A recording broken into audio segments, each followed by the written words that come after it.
Hey, you beautiful podcast listeners. Seriously, you folks are the best. We don't tell you that enough, but you are. And we couldn't do this without you, and we couldn't have a podcast if it weren't for our friends at Standard Heating and Air Conditioning. Right now, you can save up to $7,500 on a mini-split ductless system or a high-efficiency heat pump combo with Standard Heating and Air Conditioning. I know those are some fancy terms, but what it really means is they're going to make sure you're comfortable in your own house. And get this, they even take care of that rebate paperwork for you. Visit standardheating.com to lock in your deal and enjoy the show. And seriously, you guys are the best. The 93X Half-Assed Morning Show. 93. You know what day it is. Today's the first day of spring. The first day of spring? The first day of spring. Spring, of course. Huh? You know, spring. Rejuvenation, rebirth. Everything's blooming, all that crap. It's showtime.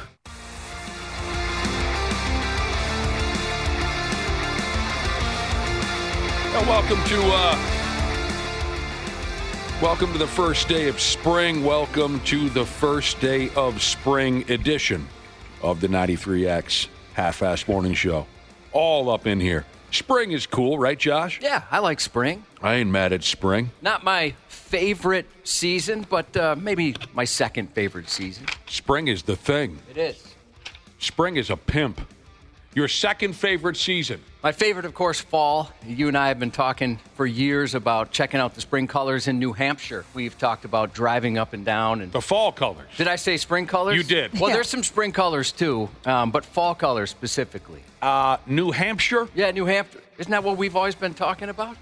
I remember maybe something about Red Wing. the North Shore and maybe Red Wing. Yeah. I don't remember any talk of going to wherever New Hampshire is. Weren't we at like a French restaurant? We shared a bottle of wine. You rubbed my head. That was Stayed at a nice Airbnb. You know what?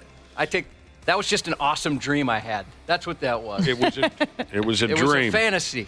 Oh, come on now. Yeah, I mean, I ain't mad at spring. Our very first guest of the season will be Veterinarian Dr. Andrea Johnston. She comes from a place called Gurman Animal Hospital. She'll be swinging by around 8:20 this morning, so anytime between now and then, feel free to fire a text message our way on our text telephone number, 651-989-9393. I don't, maybe that doesn't make sense, text telephone number, but I can't. 651-989-9393. That's how you get a hold of us. Dr. Andrea will be more than happy to answer any questions you have about your dog or maybe your little old kitty. I've only been to Gurman Animal Hospital once. Is that when my dog tried to kill your kid? Yeah. That's it. That time. At the time, Dr. Andrea was probably 7 or younger. That was forever ago. A long time ago. You were married still to your first wife at that point, if I remember right. No, I was not. Weren't you in Hawaii with her? You were in Hawaii. I was married to my first wife. I was in Maui, but not with my wife. I was there with another woman. Oh, maybe that's what ended your relationship. I remember you were married. It was kind of on its way out at the time, yeah. And so I drove out there at like 1 in the morning, and the gentleman that owned it at the time met me there, which was very cool. I know the guy. Nice guy. Yeah, very nice guy. He looked exhausted. Didn't look excited to be there, but but he showed up. Because He didn't look excited. No. He didn't look too happy. We didn't have the greatest meeting. I could tell he wanted to get this wrapped up real quick. But, yeah, my kid, she gets her face ripped off by your dog at the time, which was, we had pet sit your dog many, many times. The kids loved the dog. We'd never had any issue. And for whatever reason, she moved the wrong way, and he bit her face off. And he's not kidding. I mean, this dog. It was bad. This dog attempted to eat all of the flesh off of her face. And I was, at the time when it happened, I was actually at Arthur's buying my wife's engagement ring. And so I see she calls, and so I send it to voicemail, thinking, well, I can't answer. I have a guilty conscience. She's going to say, you're not buying an engagement ring, are you? And then I give it up. Right. And then she called again, and I sent it to voicemail. I'm like, wow, she's really persistent. And then eventually on the third time she calls, she explains what happened. And I'm like, oh, my gosh, so we go. She had to go to the emergency room and get stitches and then go through a series of rabies shots. And I had trouble getting a hold of you because of the time difference. And my telephone didn't work all that well in the middle of stinking Maui. Yeah, so it was tough, and I was almost in a panic because the emergency room called the cops, and they said, we have to report this. So the cops show up at our house later, and we still had the dog. Right. And they're like, hey, who's the owner? And I said, well, it's my buddy. He's out of town. I'm trying to get a hold of him. And they're like, hey, if you can't get a hold of him, we got to take him. And if we have to test this dog for rabies. So I'm like, he doesn't have rabies. I'm trying to explain to him, and they're like, we can't take this chance. Mm-hmm. So they're going to cut the dog's head off or whatever they're going to do. And they have to cut the dog's head off. Finally, I get a hold of you, and you they have to cut one of your fingers off. Yeah. It's a big process. It was a whole nightmare. You got a hold of me. And then you were lucky enough to get a hold of your vet, and that's how we met. It was like I said, it was like 1 a.m. And I appreciate the cops giving us some extra time because they wanted to take the dog right away. It was a horror show. Yeah, it was a pretty scary moment. It was an absolute nightmare. A lot of shots you got to get if they're worried about, what's it called? It's rabies, by the way. Yeah, that sucks that she had to go through all of those, and the dog, had his rabies shots. Because is that even necessary if the dog's got its vaccines? I wouldn't imagine so. Well, because they asked me. We can ask our vet. Write that down, Ashley. We'll ask the veterinarian. But that's what they asked. Do you have any proof? I'm like, well, no. I mean, I'm just taking the dog's word for it. He said he's cool. That was terrible. It was just terrible. I felt so awful. Here I am, hundreds of thousands, millions of miles away, I think. Well, you're a totally different country in Hawaii. In Maui, right. I'll never forget that phone call. You're calling me from the vet's office, right? No, I wasn't at the vet. At the time, I called you from home because the cops showed up. Yeah. And I didn't realize the cops had been called. They said, hey, the hospital called us. And the damn dog is barking his balls off at the cops, and you're trying to tell the dog to shut up, and you're trying to explain to me what happened. Hospital, blood everywhere. The phone is breaking up. I'm thinking, oh, my damn. And I just felt terrible because, that dog had a taste for children from the day he was born. And so I was always worried when I left that dog with you guys because even though I know you were very careful, I always knew there was a chance that he might get squirrely. And I just wish I would have had a better option, meaning of someone to watch over that dog without children. But you guys were, you really enjoyed having the dog at the house because loved having 99 times out of 100 he behaved. But I always worried about that one time, and then it friggin' happened. And I'm so far away, I can do nothing to help you and your wife. You barely spoke the language. You're trying to explain to people around you in Maui what was going on. Exactly. And, I was worried about one particular thing, and that was your wife's reaction. Well, so you weren't married yet. You were in the process. No, we were close. Like you said, you were buying her a ring. I didn't know her very well yet. I wasn't nervous about how you would deal with it or whether or how or if I should say. I wasn't worried about how you were going to deal with this or if it would affect our relationship because we were pretty tight by that point, even all those years ago. But I did not know your wife, future wife, and I did not know how she would react to it. And I'll never forget, you were telling me what happened. I'm on the other end of the line all the way over in Maui, and your future wife kind of grabbed the phone and said, first things first, I want you to know that I am not upset about this. It sucks that our kid got her face torn right off the bone. But she said something along the lines of, these things happen. Dogs bite kids. She said, when I was a kid, I got bit by a dog.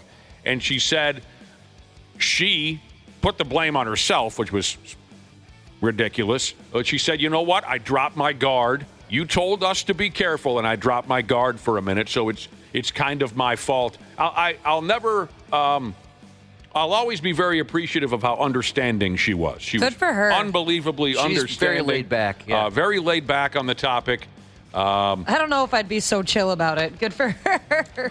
Well, she has. And I love dogs, and I understand. Yeah, I'm but maybe surprised. It helps that she's been bitten, because I don't know. I've never been bitten by a dog, so I think if I saw one come at my child, I That dog would be on my radar. Well, here's the thing, Ashley. You know my kid. It was an improvement. When half her face was gone, she was half better looking than she used to be. And part of the reason why I was, really upset and concerned was I was bitten in the face by a dog as a kid. You can probably tell by looking at me, right? I was bitten hard in the face by a dog when I was a kid, and that was a very, very scary experience. I can't fathom that. Oh. How old was your stepdaughter? So this would have been 2002, something like that? Something like so. Well, she was maybe 3 or 4. Oh, she was just a baby. I was probably 5 when I had my friggin' lower lip pretty much torn off by a Springer Spaniel. And it scared the balls off of me. And I didn't trust any dogs for a good, I'd say week. You probably expected me to say a year or something. Yeah. But I was such a sucker for dogs. I was only mad at dogs for I was a 5-year-old. How long can you stay mad at dogs? Yeah, that can't last. But it truthfully did scare the hell out of me. I'll never forget being just so shocked because that dog just went, whoop, and just took it tried to tear the jaw right off of me like it was a chimpanzee or something. And I'll never forget just the shock and my mother scooping me up to take me to get my lip reattached. Well, what it did is it prompted us to get a dog pretty much right away just so she wouldn't be scared of him. Because that was our concern too, right? She'd grow up terrified of dogs. That's really smart. That's one hell of a story about your first trip to Gurman Animal Hospital. Yeah, that's my one and only trip. 1:00 in the morning with a angry little, he wasn't angry at you because you weren't a child. My dog loved adults, hated children. You're at Gurman Animal Hospital with my little vicious dachshund and the police and the owner of the joint at 1:00 in the morning. Well, in the emergency room, doctor said it's always the little dogs. That when we treat kids with faces bitten off, it's usually the little dogs that do it. Here's a listener texted in and said, plenty of people get bit by dogs. I got bit by a horse. Oh, my God. Jesus. Nah, they have crazy strong teeth. Oh, man, that could have took your head right off. Yeah. Can you tell us more? Stories. Can you text us back? Oh, no. I'm sorry to hear that. Can you give us some more details on that dude who got bit by a horse? Aren't horses, aren't they capable of just, biting your finger off like they're just biting a carrot? I always thought it was super easy for them to just go chomp. Well, in South Park, they taught them how to bite off wieners. Sketchy. A horse will rip your lips off and kiss its ass with them. That's what a horse will do. So if you can get back to us, we'd love to hear more stories or more details on the story about being bit by a horse. I don't like horses. Ronan Engineer Jesus got bit by a dog in Canada, of all places. Stupid Canada, he says. Postal Jesus said he got bit in the face about a year ago on the job while he was working at the post office. Oh, no. Still scary as an adult. Why, there must be something to that, right? There's the old joke of dogs and mailmen, the rivalry they have. Right. It sure seems like some people that work in the post office have told stories before. Oh, my dogs absolutely hate the mailman, and that's just because it's a different vehicle on the street, and they are too close to the house. Now, our dog loves our mail. Craig. Everybody loves Craig, and he'll leave milk bones sometimes in the mailbox. Oh, see, that's the key. He's bribing them. We got a little game of one-upsmanship happening here on the Half-Assed Morning Show. Less Jesus than Jesus.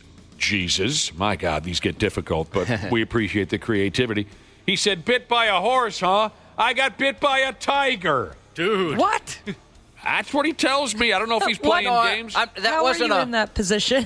That wasn't a what he's lying. That was a what, that's crazy. Yeah, freckles shouldn't smudge, Jesus says his dad is a veterinarian and once got kicked in the face by a horse. Oh, no. Do you wake up speaking a different language or able to play a piano or something? Oh, my. Oh, no. CFH bass player Jesus got bit by a horse.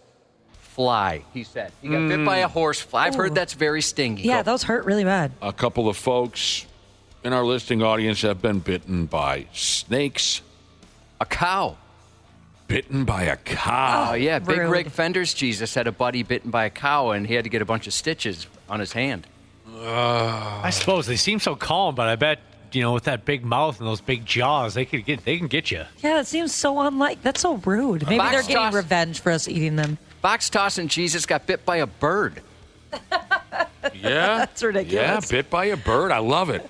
Some dude in our listening audience got his nose bit off by a Saigon whore. I saw the movie on that. There was a documentary. I love this. Is great. This is fun. Everyone's sharing their stories of being when animals attack, bit by a northern pike. Yeah, they're angry bastards. Oh. But I'm still waiting on this guy. I know he was a 218er, so they're a little slower up there.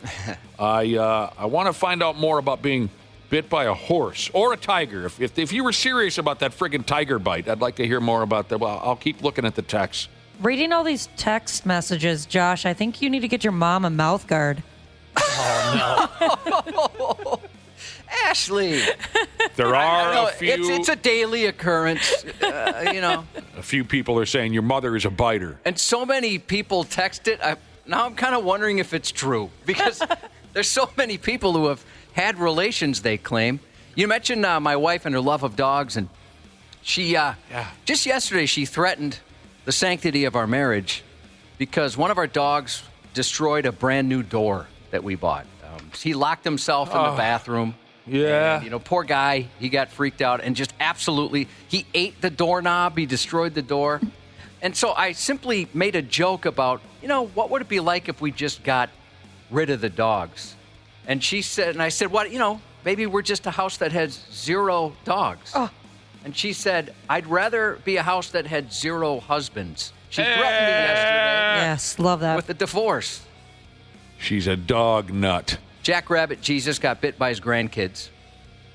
All right. The gentleman up in the 218 skis who suffered a horse bite years ago, he's texted back with an explanation as to what happened. His first text was, plenty of people get bit by dogs. I got bit by a horse. He says, I grew up on a farm, went out to feed the horses. I got a little too close, and one of them bit me in the face. Oh. You could see the teeth marks every winter on my face for a few years. Something about the temperature drop or something. Oof. You could see the teeth mark. Dude, I bet that was frightening. When animals bite you, it's frightening. This person was once bitten, twice shy. My, that must have been terrible. Rocking down the world with me, little girl. I'm a humming and a strumming. 1989, Great White. Oh, a few people have been once bitten, twice shy. Is that right? You're good. You're good. Bodies have been taken. Birds, snakes, horses, cows, dogs, cats. Somebody said they got bit by a shark. Tell us about that one. Dude, I would never, Josh, I would never even get into a bathtub again if I were bitten by a shark. That's terrifying. That's my greatest fear. Yeah. I mean, aside from you can't see them, that. I was talking to our big boss, and I learned that he once went swimming with sharks and started to get a nosebleed when he was in there with them. Are you kidding me? And I guess, this makes sense, but I learned that when you get a chance to do that kind of stuff, they overfeed the heck out of the sharks so that they don't want to eat you. Oh, he's in a tank or yeah, something? And I was so picturing he was in the ocean. No, so okay. I was like, so you're just trusting that they ate enough food? I don't know about that. All right, his new nickname, this is the big boss. Yeah. His new nickname, Chum. From now on, we're calling him Chum. That's not bad. Ginger Healthcare Account Jesus text in a picture where he got bit. He was also dog sitting. He got bit, got 12 stitches. That looks very painful. How many did that kid of yours get from my little dachshund? I don't remember. It was so long ago. The Ozman. She still got the... she you never... You can see a tiny little bit of it. Yeah, I forget. I look at her a lot. She's very attractive. But yeah, she's got... You can still see that... We had told her, hey, you know what, Wolf... And you were like, I'll pay for anything. I'll pay for whatever. We're like, it's not necessary. And we had said, hey, if you ever want to look into plastic surgery or something, we will. And she never was interested. It was nothing that, here, my wife just texted me, 10 stitches. If you ask me, the only reason why I can still notice the very small marks on your stepdaughter's face is because I know the story.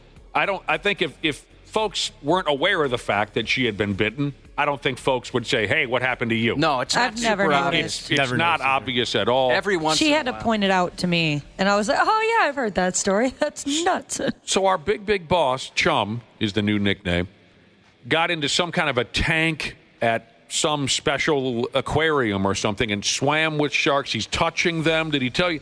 But you said they told him, don't worry about it. We overfeed them. They won't. No, I would not. And your question was, would you trust that? No, I would not trust that. Other than airplane rides, my greatest fear is garbage creatures that live in the ocean. I hate everything in the ocean. Yep. The ocean is a very scary place. The ocean sucks. Scoop everything up and throw it into a trash can. The ocean was a mistake. There's It was a parts of mistake. it we haven't even been able to explore. Right. That doesn't sit right with me. Scoop it up and put it in a trash can. Where was I going with this? Oh, when I was in, all the way back to the beginning of our conversation, when I was in Maui, we went snorkeling. I hated it. I didn't last very long, maybe 10 minutes, and I got the hell out of there because I saw something down there that I did not like. But I remember when we're talking to the dude who's running the snorkeling stand or whatever, when we talked to him about my first question was, are there sharks in this bay? And he said, well, yes. And I said, well, I want nothing to do with it. And he said, no, dude, don't worry about it. He said, do you see that buoy out there? And do you see that kind of fence line in the water? And yeah, there was like this long fence line in the water. It was shallow. And he said that the sharks typically don't come over this way. They don't normally cross past that fence line and that buoy. And I said, what's stopping them? Yeah, I don't like that. But that was his attempt to reassure me, and I decided to go for it. Like I said, I was so spooked by those comments that I knew I wouldn't last long, and I lasted maybe 10 minutes. You know, yeah, they don't normally go beyond that buoy. They don't give two pumps about that friggin' buoy. He just wanted his $18 for his snorkel kit that I rented for 10 minutes. I don't like that at all. When I went snorkeling, for some reason, that completely slipped my mind. The possibility of there being sharks. It never dawned on you? Just because, I don't know, maybe I was just so happy. You're excited. And I was in such a good mood. But we did have, I remember the boat guide called us in. And he was very calm about it. Once we got into the boat, he informed us that he called us in because there was a giant octopus under where we were snorkeling at. And I guess they can get really aggressive and territorial. Yeah. I was like, I'm really glad you didn't tell me that when I was in the water because I would have panicked and probably drowned. Oh, God, I would have thought about an octopus. Right? Squirrels, donkeys, other things people have been bit by. Fighting donkeys. cocks. Oh, geez, that could kill you. Fighting cocks. Lunch Lady Jesus was bitten by one of those. Speaking of animal it was tearing at her foot, and you can still see the holes in her feet. What'd you say now? I was going to say, speaking of animal attacks, one of the all-time biggest foot-in-my-mouth moments, I was dating a gal, and we were hanging out, and somehow hippopotamuses came up, and she goes, yeah, you know, I used to do mission trips in Africa, and I survived a hippopotamus attack. And I go, what? How have you never told me that? That's the coolest story ever. I would lead with that all the time. I would tell people all the time about the time I, survived a hippo attack. She goes, no, Dana, it wasn't awesome at all. 5 people died. I go to therapy about it every week. Oh. Is she my messing God. with you? No, she was really not. does go to therapy about it? Yeah. That is no. so When you see dark. 5 of your friends eaten by a hippo, it sticks with you. Well, it depends on the friends. It's true. They were her friends, not just other tourists? No, because she was there on a mission trip with a group of people. Dang, girl. I know. I was so excited. I was like, I want to hear more. This is so exciting. A hippo attack. What do you say after Jeez. that? Ooh, sorry. Mohawk mechanic, nobody died here, thankfully. Mohawk mechanic Jesus said he was working on a car at a dealership, and from under the hood, out comes a cat, bit him, had to go through rabies shots. Apparently, it was almost $10,000 in just the shots he had to go through. Lick me down. Cat falls out from under the engine, bites him, and he's out $10,000. He's trying to do his damn job. I really didn't think we were going to get into animal attack stories on the first day of spring. Let's make this a tradition. Yeah, let's write this down. From here on out, Josh, on the first day of spring, we talk about animal attacks. And I can't believe how many people have been bit by, or somebody's bit by a goat. There's a lot of stuff going on out there. Goats will chew your nuts off for you. Chew them right off. And you mentioned that we had a mailman in our listening audience who... That's just terrible. I got to tell my mailman story again from when I had that same dog that tried to kill Josh's stepdaughter, the Oz man. I mean, he really was a good boy, but he hated children. But the thing is, he made that very clear from the get-go. He wasn't sneaky about it. From the time he was a puppy, he wanted to kill a child. So at least I'll give him that. He wasn't shady about it. He was upfront about it, and everybody knew it. But he was a very good boy, other than his lust, or what's the word, Josh? I suppose lust is his lust for the flesh of children. Young blood. When he was younger, I did cage him when I would go to work. And I put the cage kind of right by the front door. So right when I got home, there he would be, kind of hopping a little bit in his cage, excited for me to let him out. And he was good about being in a cage. He would just, sometimes when I would come in the door and it would take me a little too long to get my shoes off and get him out of there, he would whine a little bit, just a little, because he was just fired up to get the hell out of there and we could party. One day I came home and I had a really bad day. There were a lot of bad days back then. Really, there were. Yeah, daily almost. Came home, had a really bad day. Soon as I opened up the main front door, and I left it open. Behind me is the screen door, of course. I whipped open that front door and left it open. The dog is Ozzy. He's not just whining. He is furiously barking at me. At least that's what I thought. He was barking at me. And I'm trying to get my hat off, and I'm like, shut up! Trying to get my shoes off, and he's still just, just out of control. And I said, shut up! For Christ's sake, enough! I was having a bad day, and I did not need this dog screaming at me to get my shoes off to let him out. And he kept going and going. And finally, I just said, son of a bitch, and I kicked his cage. I did. I admit it. Not to where he was hurt in any way, but I kicked the cage. I said, shut up, for Christ's sake! Let me get my shoes off!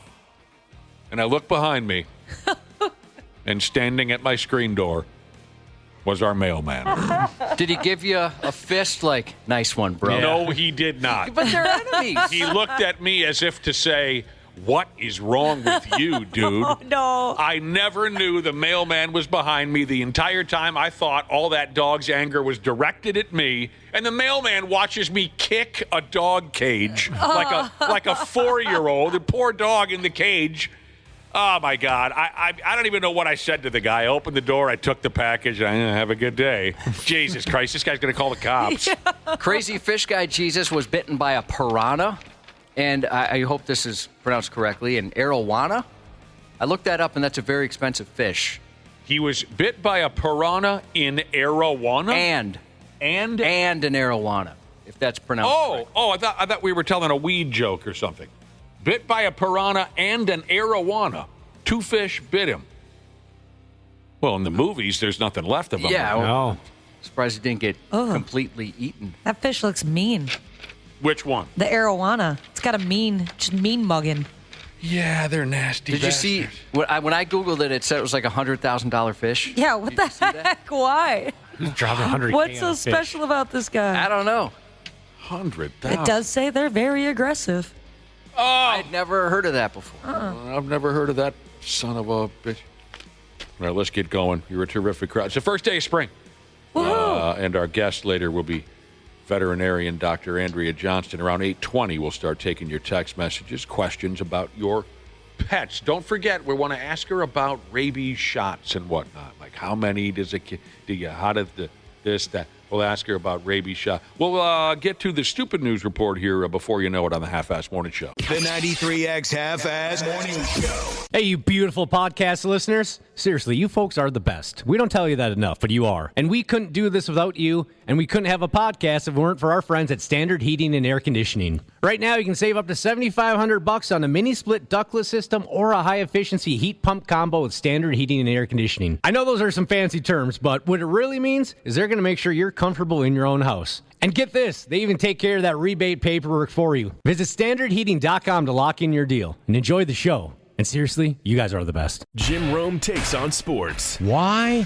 Because you're not playing me. With rapid-fire takes. Y'all went from the Super Bowl straight to the toilet bowl. He's not over the NFL. The NFL is over him. Scorching debates. All the good, all the bad, all the ups, all the downs. He's the Spitfire of sports smack. Sorry for what I said because it was appropriate when I said it, but I can't say it anymore, dude. You are killing the game. The Jim Rome Show podcast. Follow and listen on your favorite platform.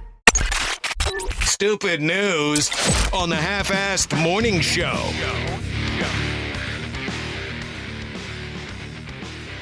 We've been telling stories of when animals attack. Many of our wonderful listeners have been bitten. And according to their text messages, they've been bitten by all of the following animals: cats, dogs, horses, cows, alpaca, donkeys, tigers, ostrich, moose, ferret, grandkids, a heavy-chested goth girl. Turtles. Turtles? Yeah. People have said turtles. Snot which rocket. I like. You like turtles? I do like okay. turtles. Snot rocket cheeses. When she was 7, a dachshund almost took her nose off. Little dachshund. It's the dachshunds. They'll get you. One of our listeners got their bicep pretty much ripped off by a German Shepherd. Oh, dude. When they were a 5-year-old. They still do not like to be in the presence of a German Shepherd. I wouldn't want to either. If if one of my dogs wanted to come after me, they could easily bite my arm off. I told you I love to wrestle them. I love it. And sometimes one of them, Rocky, gets a little too aggressive, where I have to be like, okay, I get it. Stop. Knock it off. Because he'll put like my whole arm, which is weird because it's so muscular, but he'll put my whole arm in his mouth. They could kill you dead. Oh, yeah, he'll bite down, and he's messing around. I can't imagine if he was pissed off how bad it would be. 2 of our listeners have been bitten by dogs right on their asses, on their ass cheeks. Well, one was bitten by a Rottweiler, another one a St. Bernard. This person was bitten by crabs, and they go on to say both kinds. Oh wow. 2 junkyard dogs attacked me. Oh, no. 40 years ago, according to the real Railroad Jesus, I was chewed up by 2 junkyard dogs in Spring Lake Park. That's just old school, man, the junkyard dog. Aren't they kind of trained to kick your ass or not? Or in the movies they are. Yeah, that's my only experience with junkyard dogs. I mean, I remember when we were kids, I loved it when the old man would take us to the junkyard, and they always had a dog. But they never... How about a polar bear turning on a human being? We actually have a listener who can tell that story.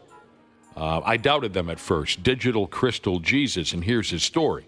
He was at a zoo as a kid. They had a polar bear in a pool, like they do, and the polar bear had a super giant heavy ball it would throw.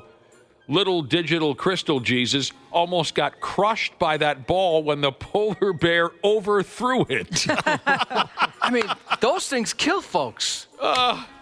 That's incredible. He said it tried to take him out. This person said they were copping and got called to a large dog call.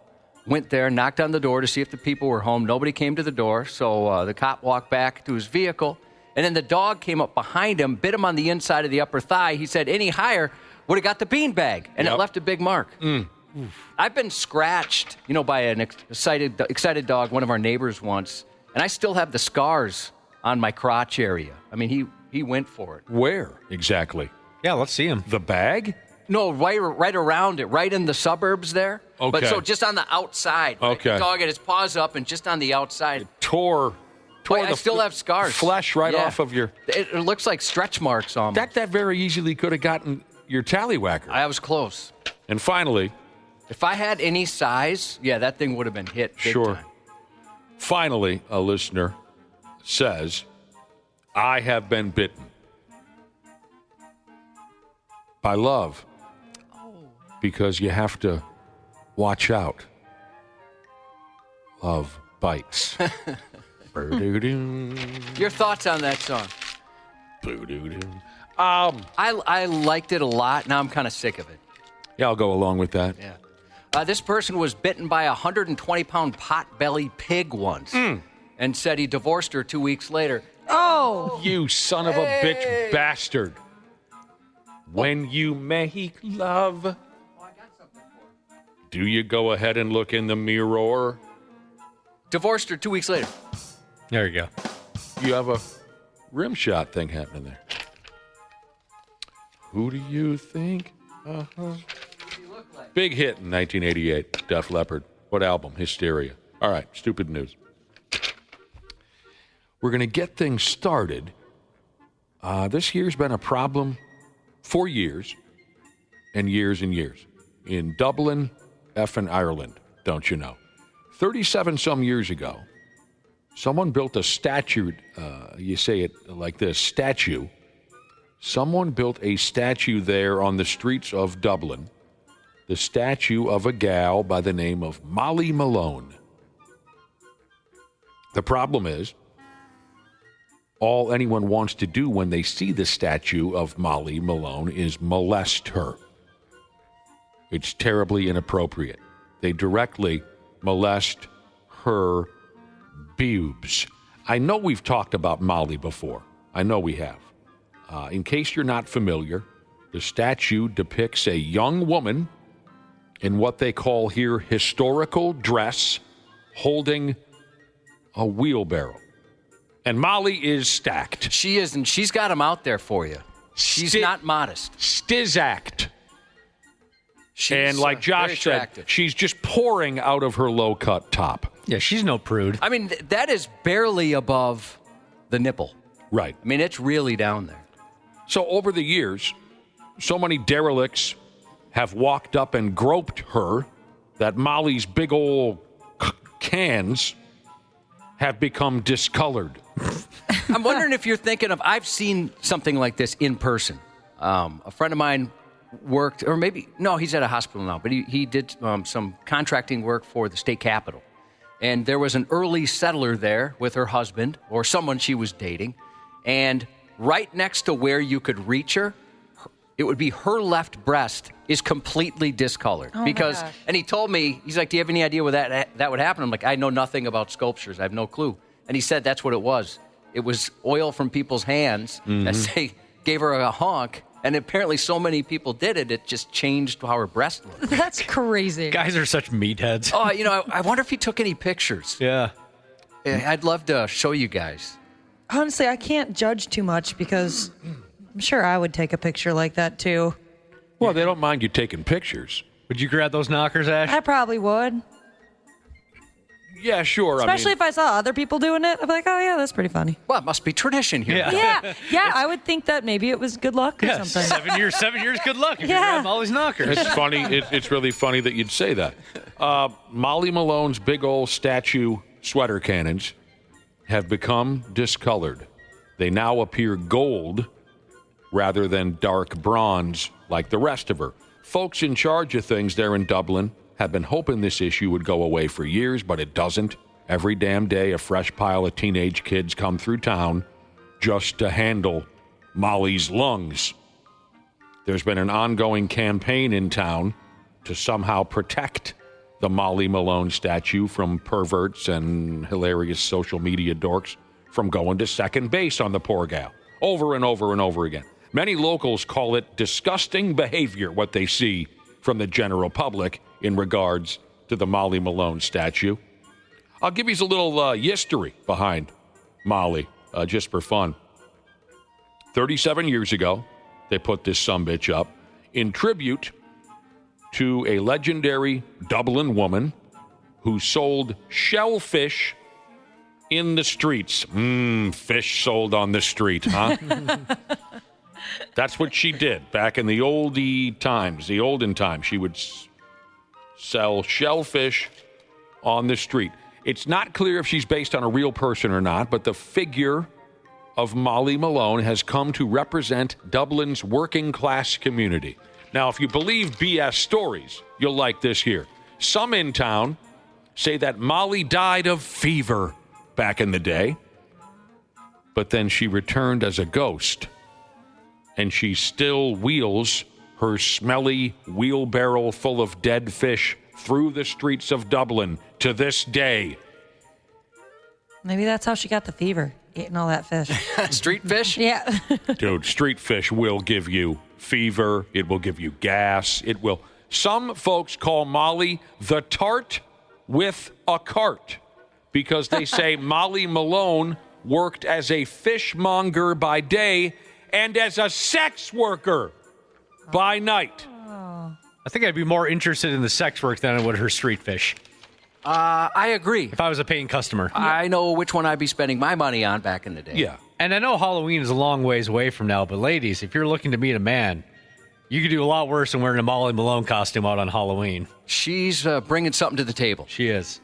Yeah, I'd be more interested in her night job, too. I'd be more interested in how much a BJ is than how much it is for a cod or whatever she has in the... Oh, back then it'd be like a sixpence or whatever they had back then. I mean, next to nothing. Maybe you trade a beaver pelt or something. Pardon the pun. They must be an indecisive group there at the Dublin City Council. This has been going on for years. I mean, for Christ's sake, if you don't want 14-year-olds motorboating Molly Malone, for Pete's sake, put a cage around her. Put her on a pedestal or something. It says here the council is in the process of asking tourist companies to deter their customers from touching the statue. Oh, yeah, that ought to do it. Did you mention if there was a sign there that said, hey, don't touch? I didn't see a sign. I watched a video of, like, women groping her breasts. I didn't see a sign there. So now you guys were joking around earlier. But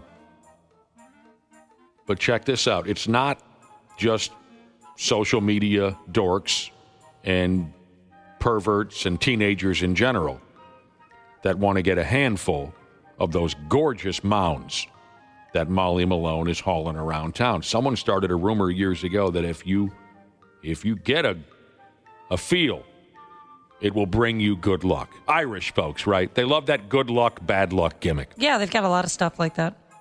I want to convince my wife that it's the same thing with hers, just so I can give her a little grope whenever I want, for luck. Yeah. And by the way, just a few days ago on St. Patrick's Day, word is men and women were seen crawling all over Molly Malone's statue, teabagging her like it was a Gianna Michaels stag film.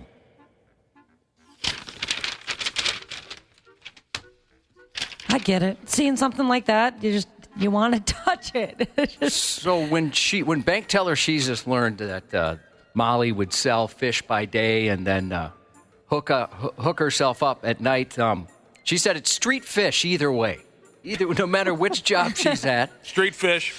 Dirty 38, Jesus said the same thing. The discoloring of statues happens to pets. And she sent a picture of a dog that's been pet so much that it's discolored as well. Oh, you know what? I do pet the dog statues. Oh, the dog statues. I always do. Like, there's no hesitation. Always a little pet. I thought you were saying there's real live dogs who you pet so much they become discolored. Well, you've been drinking. I have been. 320. I didn't know this. This is a 320 here. So I've seen, he's mentioning the buffalo sculpture at the Minnesota Zoo. I've seen it, and my kids have always cracked up because of how big the nuts are. Yeah, they are big. Right there by the main entrance. He said the junk is discolored. Yep, I've noticed that. I never noticed that. Mm-hmm. Yeah, completely forgot about that. I saw the Rocky statue in person. His crotch was just fine. Maybe they buff it up every once and again. That's because Stallone's rod is tougher than most. Street fish, get your street fish here. You'd answer that call, wouldn't you, Josh? Yeah, probably. I'll take a... Back then it was more okay, right? Wasn't it?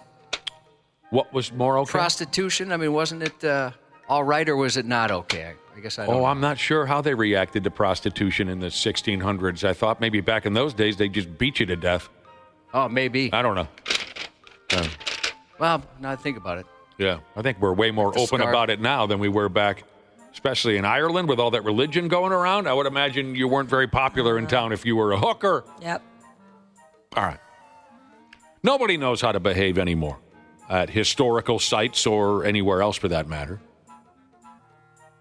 Do I want to blame social media for this one too? You bet your ass I do. 2 Japanese tourists, a guy and a gal, both in their 20s, got themselves detained in China. Detained is the word. Now, I'm not exactly sure what that all involves, but I'm going to go ahead and guess it's not exactly a comedy club atmosphere when you get detained in China.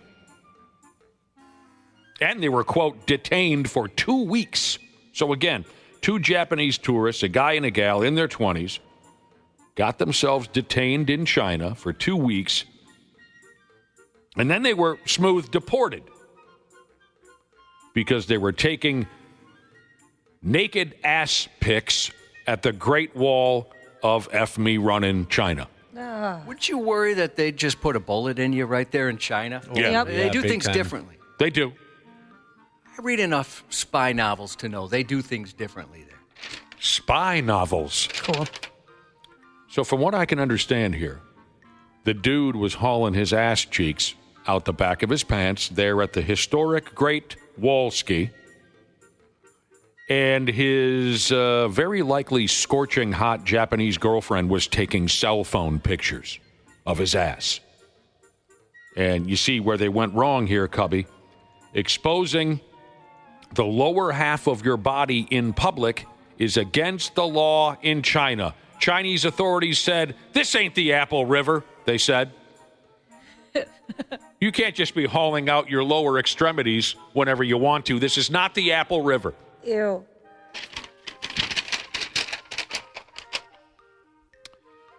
When they were detained and, of course, mercilessly beaten for 2 weeks, the 2 young Japanese tourists said it was just a prank. It was just a joke.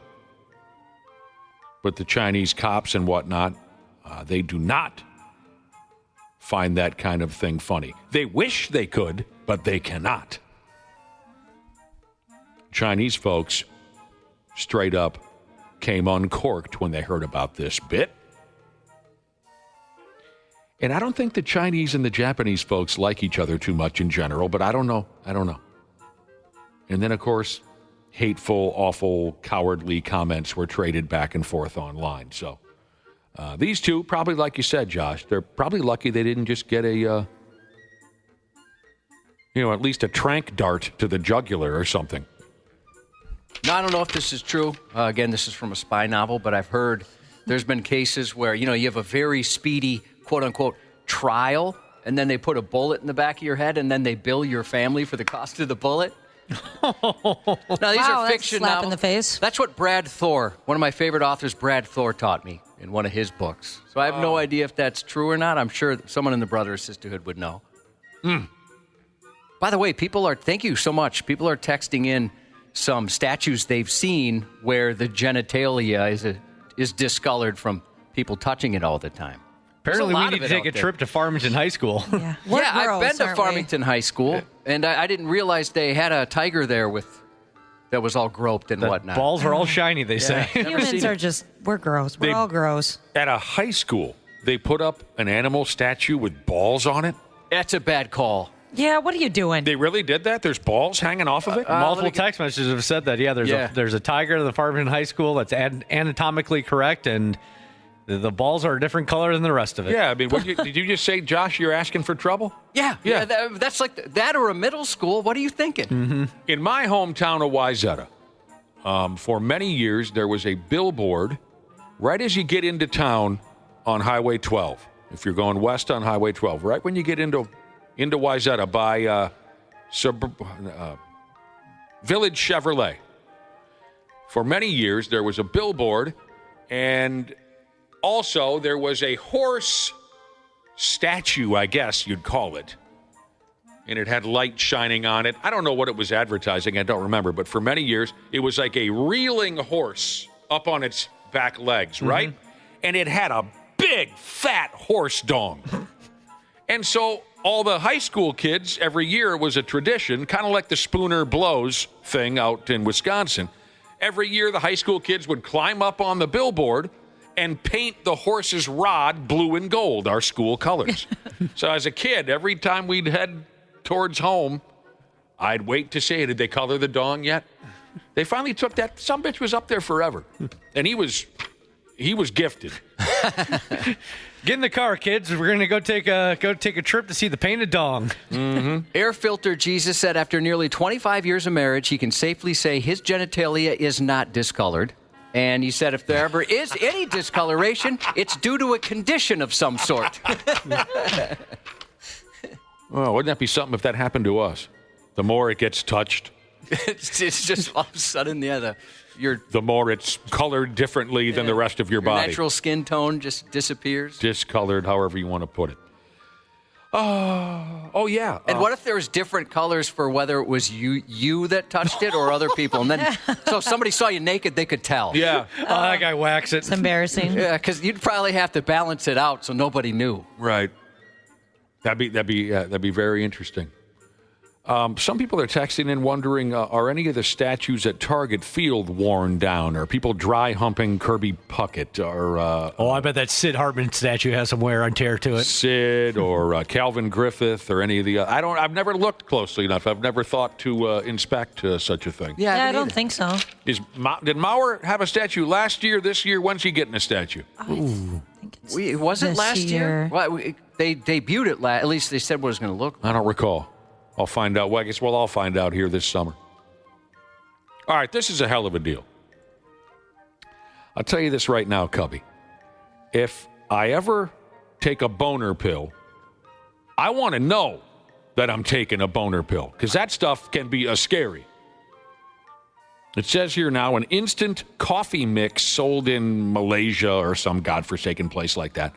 An instant coffee mix was found. They were found out that their coffee has a dose of boner pills in there. Yeah, I'm with you. I would be pretty irate if I was drugged, I don't understand, especially if, the coffee didn't do what it's supposed to do, or I'm still exhausted, but I have a confusing boner.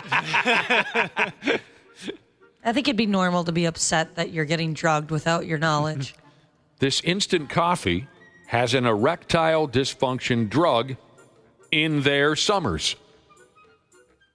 You got to give folks a heads up on something like that, and don't get fresh with me just because I said heads up while talking about rod pills. Yeah, they might have to give a presentation at work or something like that. Can you imagine? Right. What's that going to do to women that drink it?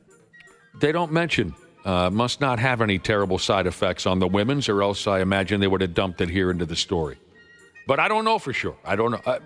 Wait a minute now. Now that I'm thinking, and I did edit the story yesterday, the dangers of this pill affect your heart and things like that. So there's a risk for everybody. Oh. I think the coffee brand is called Kopi Penna. It doesn't matter. They don't sell it around here. Says here the coffee includes an unlisted dose of something called tadalafil, which is a prescription drug which can cause severe health complications if misused. Because this article comes from thousands of miles away, I do often have trouble understanding what they're saying. It sounds like the coffee company might have promoted the coffee as a, quote, guaranteed safe coffee which can help enhance male sexual performance. But at the same time, that tadalafil must be prescribed by a doctor. So I think folks are more or less saying, hey, thanks for trying to give me a hard-on while I drink your coffee, but if you're going to put that kind of thing in there, you got to list it in the ingredients so I know what I'm getting myself into, by God. I think that's how it all played out, but I don't follow their language. I have a buddy who starts every day drinking an entire pot of coffee. He would die from a heart attack. Oh, my gosh. With an How erection. Is he not already? My old pal Joe Studley, God rest his soul, boy, could he whoop down some coffee. My brother inhales just gallons of coffee. I can take 5 sips and it feels like I did cocaine. I've had one sip in my lifetime. One. Did you like it? No. I don't like it either. No, because it was just black. It was my old man and I in the fishing boat when I was a kid. Cold morning, and he always had a thermos full of coffee. I said, give me some of that swill. And he never put anything in it. It was just black coffee. So it was pretty rough. But I never even had an interest in coffee. I loved caffeine as a kid. I loved pop. But I never understood the draw. I never understood the infatuation with coffee. I still don't. I've tried a few times to get into it, because people that love it, right? I mean, it's like they're all about it, it seems. And there was a woman we used to work with that just didn't get why I didn't like coffee. And so she would bring in different ones, and I thought the sweeter it was, the worse it was. So if I ever get it, I just like it black. Did you ever have an iced one? Oh, yeah, she tried everything. Yeah, Bless her heart. I'm not a huge fan of hot coffee, but an iced vanilla coffee, give me one of those. She went bankrupt with all the coffee she was buying. She was just using you to make sure she got more rewards. Oh, sure. Paramedic Jesus said if you take ED medications and have nitroglycerin for chest pain, you can tank your blood pressure. Yeah, you got to know about stuff like that. Yeah, this drug, this dope that was that they found in the coffee mix over there in Malaysia, heart attack, stroke are the risks if you use this drug incorrectly. Like Josh just said, rapid drop in blood pressure. Or priapism, which is, of course, a painful, prolonged, beet red erection that is extremely hot to the touch. You don't want to touch it, you better put gloves on. So, the food and drug type of people are going to look into this. For the love of Christ, don't slip me a boner pill when I'm not looking. Because what if I've already taken a dose on my own? Then I'm doubling up and I'm a goner. What, double boners? You just hear my pants give way, Josh. You would hear the loud sound of tearing denim, and then you hear the sound of my carcass hitting the floor, and that will be that. But you'll have a place to hang your hat at my funeral.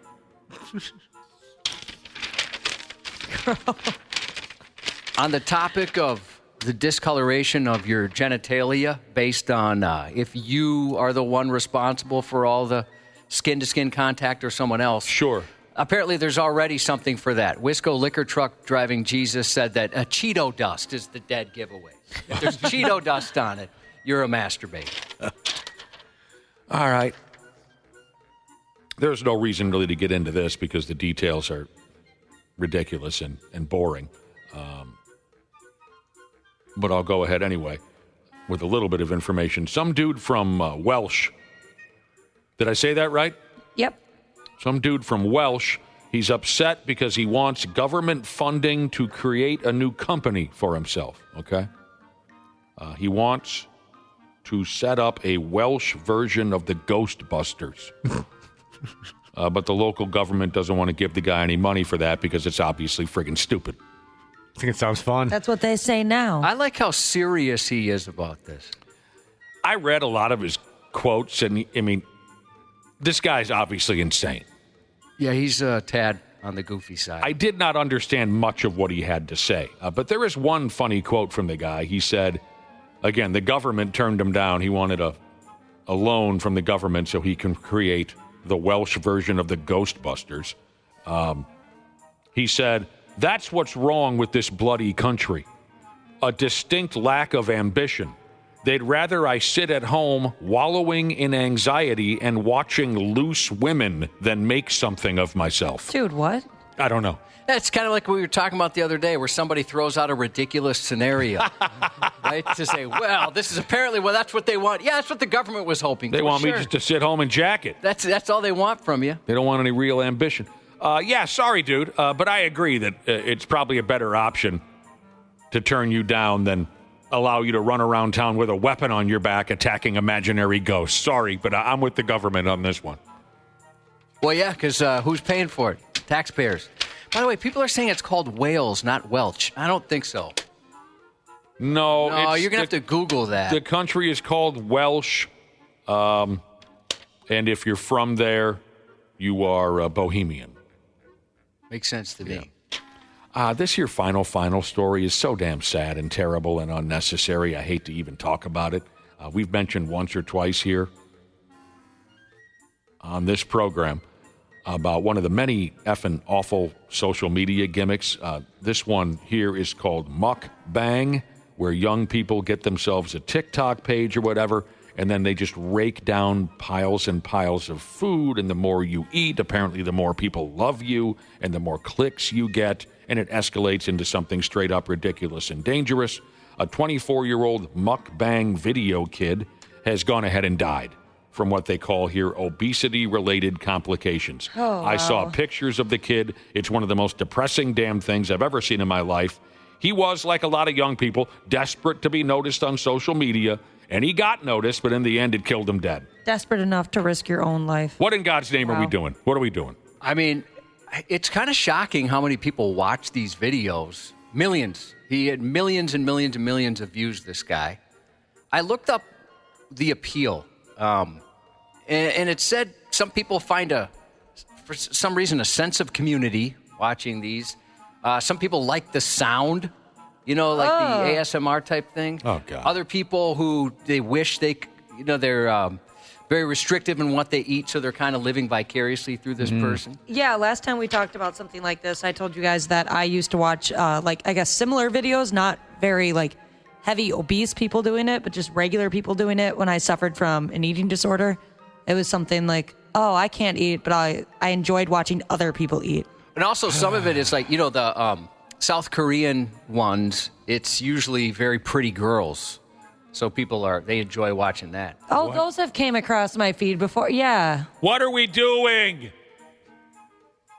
This kid was the size of a bus. It was just awful. He was struggling with the obesity. I mean, horrible obesity. But he didn't want to stop his mukbang career because people tuned in to see him eat. There's got to be a limit on this crap somehow. This is just terrible. It's very bizarre seeing them when they start and the people being normal-sized, healthy people. And then you see a video of them a couple years later, and it's like, whoa. I want no part of that. Sports on the 93X Half-Assed Morning Show. 2-2 pitch, and he sends one deep out towards right center field, back at the wall, and it is off the very top of the wall. And now they're going to rule it perhaps as a home run. It is. They kept it in play for a moment, but Ohtani cranks one out, and he gives the fans what they've been waiting for, his first of the year. Oh, my damn. Ohtani, his first dong of the season. What a stud. Playing in Japan in front of all those folks who love him so much. That must have been a nice thrill for the kid. I didn't catch any of that Japanese series. It was on at 5 o'clock in the friggin' morning. We're kind of busy at that during those hours, aren't we, Josh? Yeah. I don't think we have a working TV in this building. If you wanted to watch it. What, you mean the one with the VCR still attached to it? Yeah. When our new big boss came in, he joked about that TV that we have in studio. It's terrible. Used to watch TV. Yeah, we used to. Well, they can't afford cable anymore, All the time we used to watch. We used to watch that gorgeous little gal run her aerobics show on ESPN in the mornings around here. Kiana's Flex Appeal? Something like that. I think that was her. And then Brooke Burke was in the mix at one point or another. We would watch the aerobics while we did the morning show back in the day. Best shapes of our lives at that point. So the Dodgers and Cubs playing in there in Japan. That's wonderful. Twins, of course, get started next week. The Wolves were horrible last night. We'll tell you more about the boys' high school basketball tournament coming up in a half hour. The Golden Gopher women's basketball team plays tonight. They're in the invitational tournament, don't you know? And the Pigs got a win. We'll tell you all you need to know about that when Randy Shaver ducks into the mix here shortly. But don't go anywhere, as Josh's news is coming right quick. The 93X Half-Assed Morning Show. Hey, you beautiful podcast listeners. Seriously, you folks are the best. We don't tell you that enough, but you are. And we couldn't do this without you, and we couldn't have a podcast if it weren't for our friends at Standard Heating and Air Conditioning. Right now, you can save up to $7,500 on a mini-split ductless system or a high-efficiency heat pump combo with Standard Heating and Air Conditioning. I know those are some fancy terms, but what it really means is they're going to make sure you're comfortable in your own house. And get this, they even take care of that rebate paperwork for you. Visit standardheating.com to lock in your deal and enjoy the show. And seriously, you guys are the best. No Contest Wrestling. O'Shea Jackson Jr. and TJ Jefferson with the biggest names in the game. Ladies and gentlemen, X-Pac. Getting suspended in school, that's the number one thing people, when they meet me, they tell me. I got detention. Yeah, everything. Ladies and gentlemen, Liv Morgan. I couldn't believe that was my time. I was so grateful. Talking about living dreams. No pun intended, TJ. Relax. I rarely do these anymore, but I was really looking forward to this. The No Contest Wrestling Podcast, part of the Rich Eisen Podcast Network. Follow and listen on your favorite platform. Half-assed morning show. 93X. What happened here? He got bit, I think. He got bit in the ear. Oh, my goodness. He's got a bloody right ear. Holyfield bit by a dirty Mike Tyson. I can't believe what I'm seeing. Spring break, usually about chugging beers and not losing ears, but spring break in Florida is a different kind of party. An 18-year-old is facing felony charges after biting off part of a man's ear during a brawl on a South Florida beach Monday. A deputy was flagged down by witnesses who said they heard 18-year-old Jack Turner shouting at the victim before throwing the first punch. A bystander even egged the victim on, asking if he was really going to let Turner get away with that, and that's when things got nasty. A bystander's video reportedly captured Turner straddling the victim, hammering him with punches to the back of the head, yanking his hair, and then shoving his face into the sand. Then came the shocking moment when Turner pulled the victim's head up and bit down, tearing off part of his left ear. A witness said it wasn't until the victim stood up that they realized Turner Tysoned him, and part of his ear was gone for good. Mike Tyson, what does an ear taste like? Well, that depends. It depends on which ear did you bite. Okay. Turns out Turner and the victim were not strangers. Deputies later confirmed the two men knew each other, though the details of their beef remains unclear. According to the report, Turner was arrested on felony battery charges and taken to the Marcino Motel, which Sheriff Carmine Marcino calls the Lee County Jail. Let me tell you something, Josh. If I'm ever in a fight and I bite my opponent, it's because I really, really, really hate them or I'm losing terribly. Yeah, I'm with you on that. That's something you do out of desperation where you think my life is in danger here. Right. I still remember when my parents had to talk to me and tell me that biting was not okay when it came to fighting my brother. We don't bite and we don't go for the balls. This family lives by a code, Ashley. Yeah. So, I mean, was this just a one-and-done thing, or was this happening so frequently they had to intervene? They had to intervene, yeah. And I was like, well, what do you want me to do? He's bigger than me. What else can I do? I have to go for the cheap shots. Did you bite him at least once? Yeah. And they had to talk to you about that? Yep. Did you go for the balls? Oh, yeah. Yeah. Because he would, he'd get on top of me, and I would just have to, kick my legs. And sorry. Sometimes you get a pimp right in the seeds. Yeah, we don't know if he can have kids or not yet. An Arizona dentist is officially out of business after an investigation revealed he ditched proper dental tools and MacGyvered a dental procedure. He yanked a patient's tooth with pliers that he pulled right out of a dirty toolbox. Sometimes you just got to make do. The unconventional incident unfolded November 2023 when the dentist struggled to remove a patient's implant. Instead of using sterilized instruments, he grabbed a pair of non-sterile pliers and went to work. The patient, who had a weakened immune system, was put on a serious risk of infection and oversight that could have led to life-threatening complications, officials said. But that wasn't the end of the alleged rogue behavior. According to the board's report, the dentist also removed all of the patient's lower teeth, even healthy ones, which could have been saved. What? Why do you do that for? I don't know. His attorney dismissed the situation as a one-time mistake, but the board saw it differently.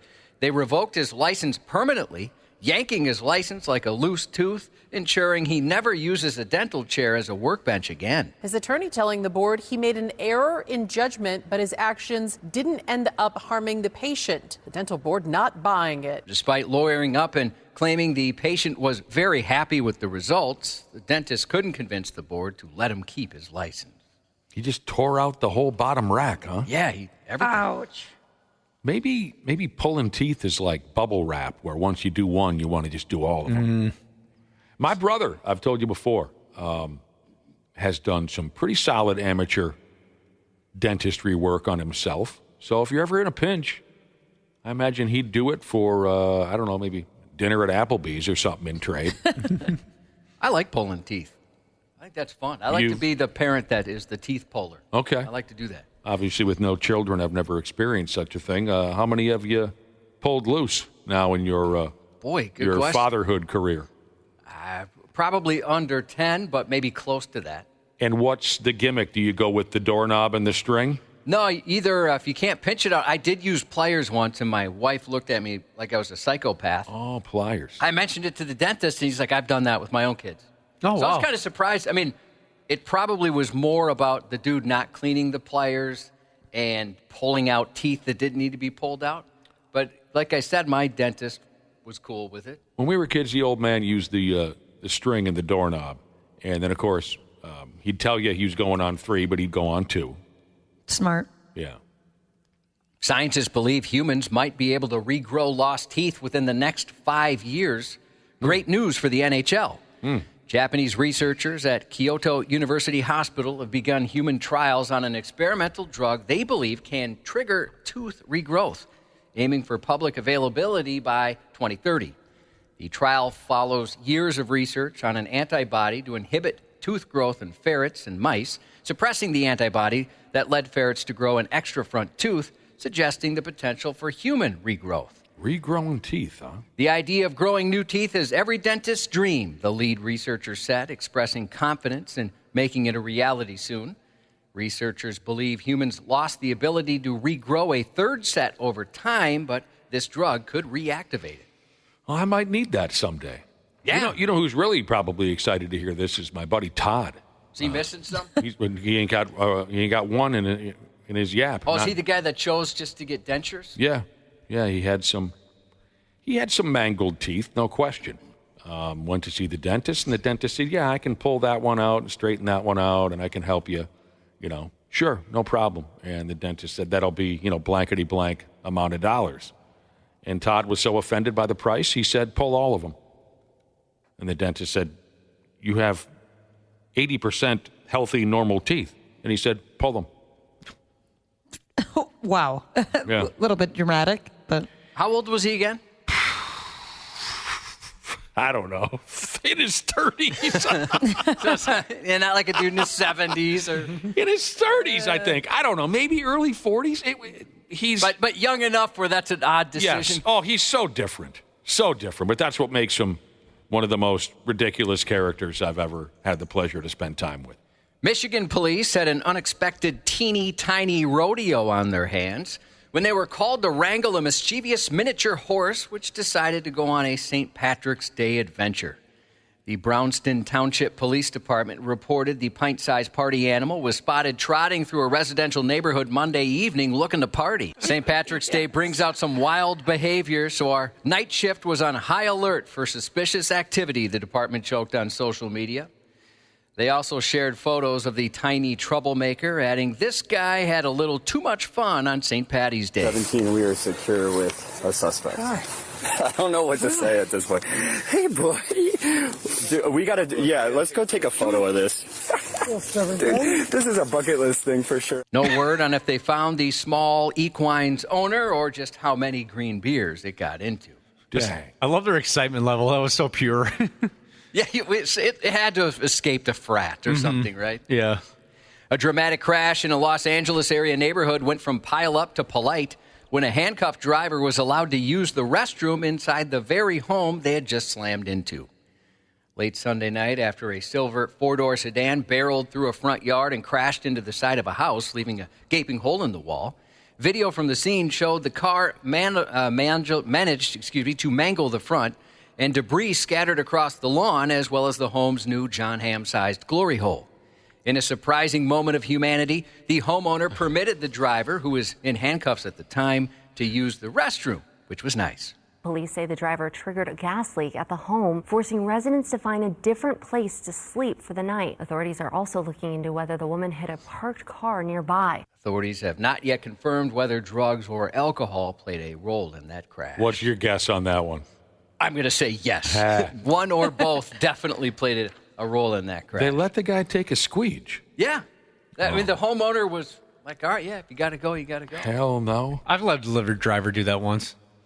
Did the delivery driver just crash into your home? Yeah. No, but he did deliver me a nice pizza, and you could see on his face that this thing needed to happen, and so I let him use the bathroom. That's nice of you. We've all been in that position, and you could just sense the urgency on his face when he asked. You tell he didn't want to ask.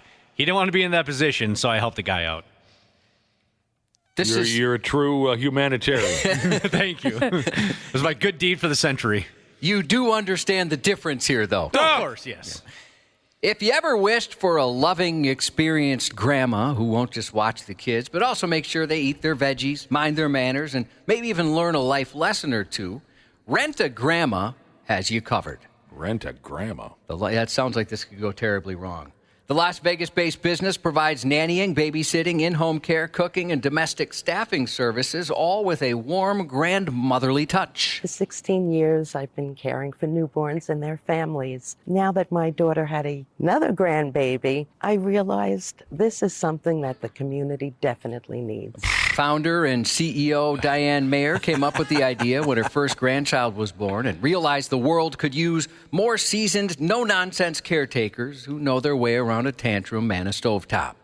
When a client calls asking for a grandma, I do my best to match them with the perfect fit.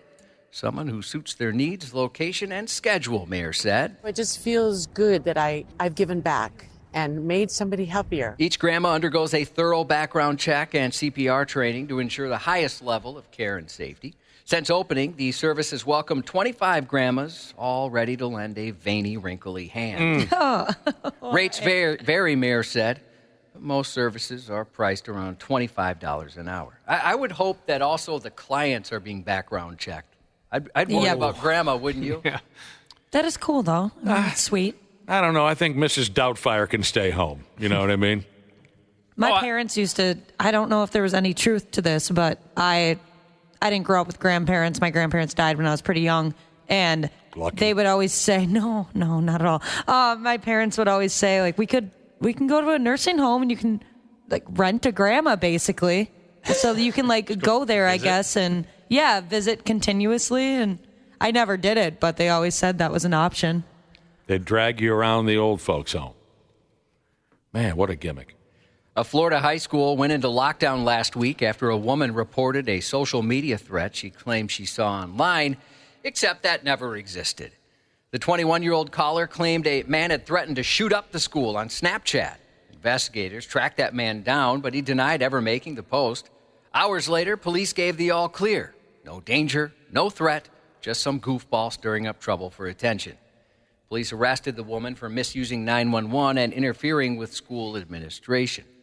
Another Florida school recently went into lockdown, this time thanks to two dim-witted teens who figured a fake bomb threat would equate to comedic genius. Investigators didn't find that humor, however, just the culprits.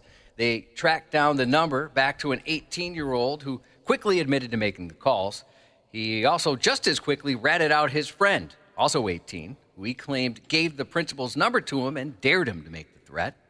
According to the Polk County Sheriff's Office, the principal of Ridge Community High School received 3 unsettling calls from an unknown male. First call, silence. Second, I have a bomb. And the third, the caller saying, it was just a joke. Doesn't matter if there is no bomb. These calls are never just jokes. They're not harmless pranks. They're stupid criminal actions with consequences. And we'll find the people who make them and put them in jail like we did with these two, Sheriff Grady Judd said. The sheriff's office said one of the teens is a current student at the school, but the other, who made the call, went there last year. Yeah, they still love that bit, the young people. Yeah, you think there's enough examples out there that you realize this is probably not the best move. Nah, not quite yet.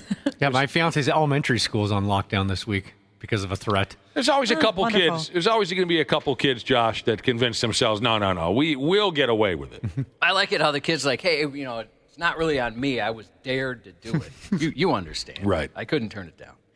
English heavy metal band Iron Maiden is dismantling the band's Boeing 747 into pocket-sized collector's items. Iron Maiden's frontman Bruce Dickinson, a licensed pilot who famously took the controls of Ed Force One himself, reflected on the aircraft's legacy. She always behaved like the queen of the skies. The 747 will always be. There will never be another to occupy her throne, Dickinson said. The plane's tail fin was once emblazoned with Eddie, the band's infamous mascot, but now it's Ed Force One itself that's being dismembered and resurrected. A German company called Aviation Tag, known for transforming retired aircraft into unique keepsakes, has taken pieces of the famed jet's fuselage and crafted a limited series of collectible tags, priced at 66.66 euros, a tribute to Iron Maiden's The Number of the Beast. Oh. In theory, the 230-foot Boeing could yield about 100,000 of those tags. But tags? I'm not sure. What is a tag? Like a dog tag. Oh, sure. Aviation Tag is keeping that run limited, though, ensuring their exclusivity, so much so that I wanted to buy both of us one yesterday, but they're already sold out. Hopefully they make some more. Right now, they're saying they're not going to. Since 2006, the company's been giving new life to aviation history, repurposing everything from civilian to military aircraft. Pretty cool. Those look sweet. Yeah, that is cool. Wish they were still around. On my dresser, I keep a jar that I bought of junk from the Metrodome. You know, a piece of the turf, a piece of some of the concrete, you know, a piece of the roof that they sold after the Metrodome got torn down. And it's one of my favorite things. I always look at it and smile. We bought a chair. Yeah. We bought one of the chairs. Mm-hmm. It's Rad Day today, as well as the first day of spring.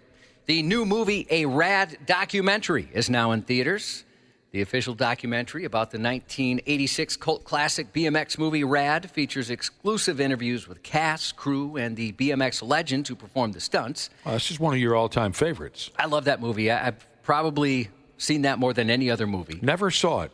I saw it as an adult, and I wish I just left it in the mid-'80s. and were there any known actors and actresses in the film, or were they all just like amateur? None that I can think of. Or at the time, certainly not. Yeah, nothing that I can remember. None of them went on to great things. Not that I'm aware of. Copy. It revisits and explores iconic moments from the movie. Streaming now on Paramount Plus, the series premiere of Happy Face, a true crime drama series starring Dennis Quaid as the real-life Happy Face killer. On Netflix today, Randall Park and Jason Lee star in the new drama called The Residence, about an eccentric detective who must solve a murder at the White House. And making its Netflix debut, Den of Thieves 2, Pantera. Holiday station stores, Red Wing Shoes, and 93X giving you the chance to win free gas for a year. Catch the keyword weekday mornings at 9 a.m., afternoons at 3 p.m. for a shot at $93 in free gas. But that's not all. Every entry qualifies you for the grand prize, free gas for a year. Click on free gas on 93x.com for all the details. Big thanks to Holiday Station Stores and Red Wing Shoes for making free gas for a year possible. Hockey Hall of Famer Bobby Orr, 77 today. Sending our best to John of the Arizona chapter of the Brotherhood, who's recovering from a motorcycle injury. Get well soon, brother. Best of luck to I'd Eat Ashley's Skin Tags, Jesus and family, heading out on vacation. That friggin' guy. Nice. He's going on a little vacation. They've earned it. Happy birthday to, I've never figured out a good Jesus named Jesus as bestie, a.k.a. Nick's sister-in-law, Curly Laura. Oh, God help us, of course. Yeah, Curly Laura. Yeah. Happy birthday to John, and good morning to the kids on his bus. Hope you guys have a great school day. Happy 15th birthday to Z-Man from Ace Front Loan Jesus. And happy birthday to Cash, turning 7. That's 93X News. Randy Shaver. I'm a big guy. I'm a big, strong guy. On the Half-Assed Morning Show. Picked up by Hinostroza. Off the bench comes Bogosian right to the slot. Hartman shoots, scores! This one popped to the slot, and they score! Here's another chance. Gaudreau across, they score again! All right, Randy Shaver, what's going on, man? Good morning. I'll tell you what, if you're going to be forced to play a home game in the middle of the night, you might as well go out and win the sumbitch. Sure. Pigs playing against a completely unnecessary Seattle Kraken. They jumped out to a 3-0 lead last night. Faster than hell within the first 4.5 minutes of the game. And they won the game 3-0, 4-0 if you count empty net goals. So you had Ryan Hartman, Matt Boldy, Liam Ogren. That's a relatively new name for me. They scored 1 minute, 42 seconds apart early in that first period. And what does that say? Is that some kind of a record? I think it is. Here's what I have. I think it's the fastest 3 goals to start a game for the Wild. This season.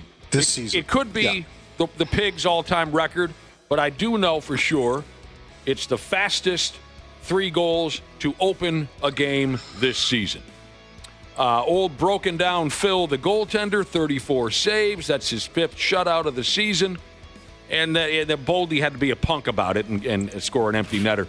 Hopefully it's a sign, right, that the offensive issues that they've been having over the last few weeks is gone, and they closed within 2 points of Colorado for 3rd place in the Central. So, I mean, every game at this point now is so magnified because we're near the end of the regular season, and with the playoffs not that far away, I mean, these are crucial games. So, and considering the injury issues they still have, there's always room for more injuries with this hockey club. I know, for sure. Marco Rossi left the game in the first period with a lower body injury after being hit by a shot. It was friendly fire. I think Boldy hit him. Yeah, he's one of 3 players to have played every game this season. So add Rossi's name to the pile. Hopefully it's no big deal. I don't know. Did it get him right in the gear or anything like that? I didn't see the replay. I did not see that, but... Was that Zuccarello who lost a testicle this year already? I'm not keeping count of lost testicles. No? That's not my department.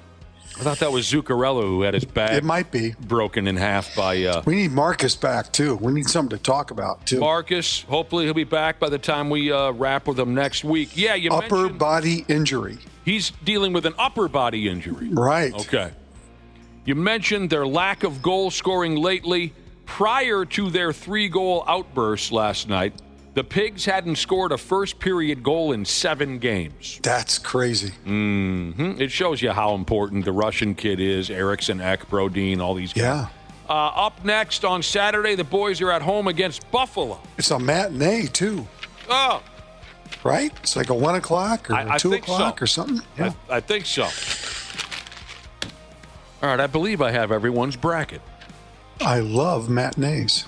Do you love a good matinee? Yes. Okay. When I was a kid, loved matinees. Are we talking about the movie theater now? Everything. Anything that happened in the afternoon was awesome. Afternoon delights Randy Shaver enjoyed as a young Exactly. person. I wish they do concert matinees. I'm with you on that. Yeah, because then you get the rest of the day, right? Yeah. Recover. Nice, like 2 o'clock rock concert, and you're good to go. That'd be fantastic. Kind of like an NFL noon game. Yes. Just have the concert at noon, and we all get home. That's right. Exactly. I prefer that too. Earlier start times for everything. That's what happens when you get old. Yeah, I know. I'm starting to realize that more and more. Oh, there's no doubt about it. Yeah, there's no doubt for about sure. it.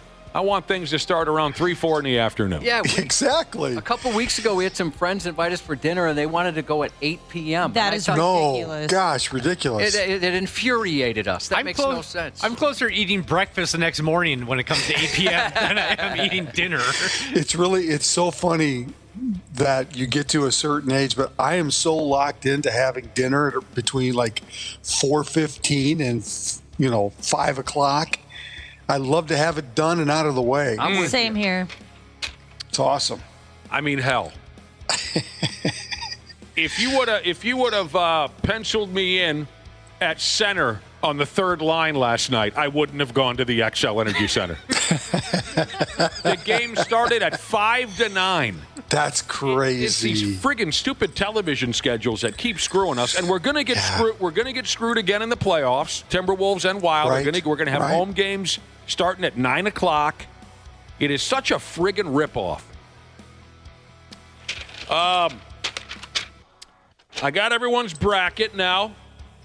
Okay. I believe I do. If not, they're due in 3.5 hours. The NCAA tournament for real skis starts at 11 o'clock this morning. We are just beginning the significant other NCAA basketball bracket contest around here, where we've all had our wives, husbands, whatever the situation, girlfriends, boyfriends, fiancés, whatever we are. We've had them fill the bracket out for us for this year's basketball tournament. Anyone have any interesting stories from their significant other filling out their bracket? Well, I thought I did, but she changed. My wife told me her strategy for how she was going to pick the teams.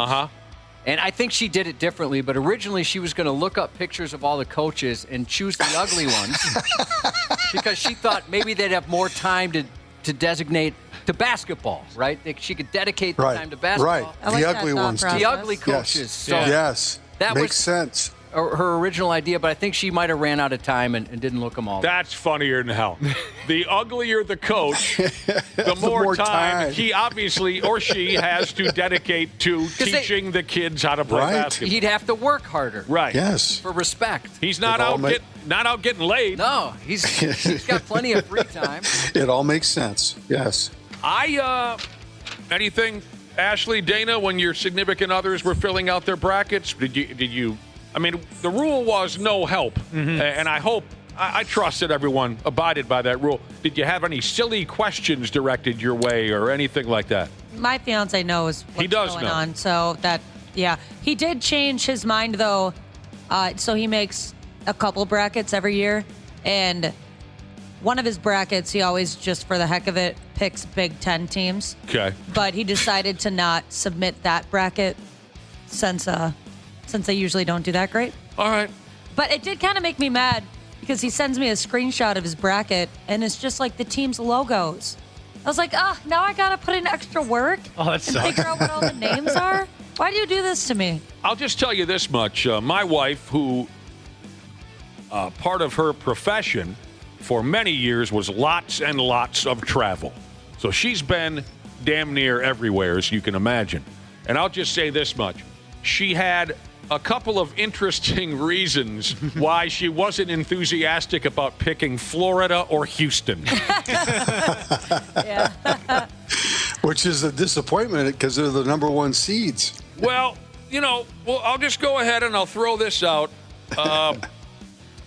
I'll just mention right now who all of our significant others are picking as this year's national champion. Okay. Now, your play-in winners last night, by the way, were the Xavier Musketeers and Mount St. Mary's. Today, she gets going for real skis starting at 11 o'clock. Games on all day and night, TNT, True TV, TBS Channel 4. So, Ashley's fiance is going with the University of Houston. Has he watched the Phi Slamma Jamma documentary yet? I doubt it. Write that down. All right. Tell your fiance to watch the Phi Slamma Jamma documentary about one of my favorite teams in any sport, in the history of any sport, was that Phi Slamma Jamma 1983 for Houston Cougars with Akeem Olajuwon and Clyde Drexler. Ashley's fiance has gone with Houston. My wife, she likes the Auburn Tigers. Randy's wife. Oh. Yeah. St. John's. Yeah. Oh, I like that pick. She asked me if it was the St. John's in Collegeville. No kidding. Yeah. I said, no, they're two different St. John's. She thought it was up by St. Cloud there? As she was, before she picked, she looked and she asked me. So I don't know if that's stuck in her head or not, but. That is funny. Yeah. She thought they'd be facing McAllister along the way. Yeah, she was surprised they were in the In her 64. defense, I did something similar once. I was dating a girl, and her family was very, very wealthy. And their dad asked at dinner one time at a fancy, fancy restaurant, a place I had no business being in. So, Dana, where do you and your family like to vacation? I go, a cabin up north maybe once a year. We don't really have set places we vacation to. And he goes, every year we go to St. John's. And I go, oh, yeah, I love going to St. John's. Great football team. I had a buddy up there. He was talking about the nice island resort down south. Yeah, the British Virgin Islands or whatever over there. It felt so stupid. Josh, is your wife still filling out her bracket? Oh, I didn't print it for you? I don't know. Maybe I misplaced it. I have it. Yeah. I think did she change it from what I saw earlier? Who she's got? Let me see. She's going No, with? she still has Duke. She's going with Duke. That's who I have. I'm sorry. You filled one out on the side. Yeah. Oh, I know why. Just for fun with the friends. Dana, your significant other, what was he? You said it yesterday. Clemson. 5-seed Clemson, the 1 seed that's never won a NCAA tournament, 1 through 8. A 5 seed has never won. That you read that yesterday. But you picked a Clemson. No, that would be even crazier if they went all the way. Well, then you didn't pick it, your fiancé. No, fiance did. And we'll check with Janelle before 11 a.m. on who Jose Canseco was picking to win it all. Yeah, they sleep in. You don't want to wake her up. You know, that's kind of a sneaky thing because it's not really Jose Canseco, so. Well, it might be Jose Canseco. Yeah. Who were you thinking? More like Carney Lansford? Yeah, or Gene Tennis. Yeah.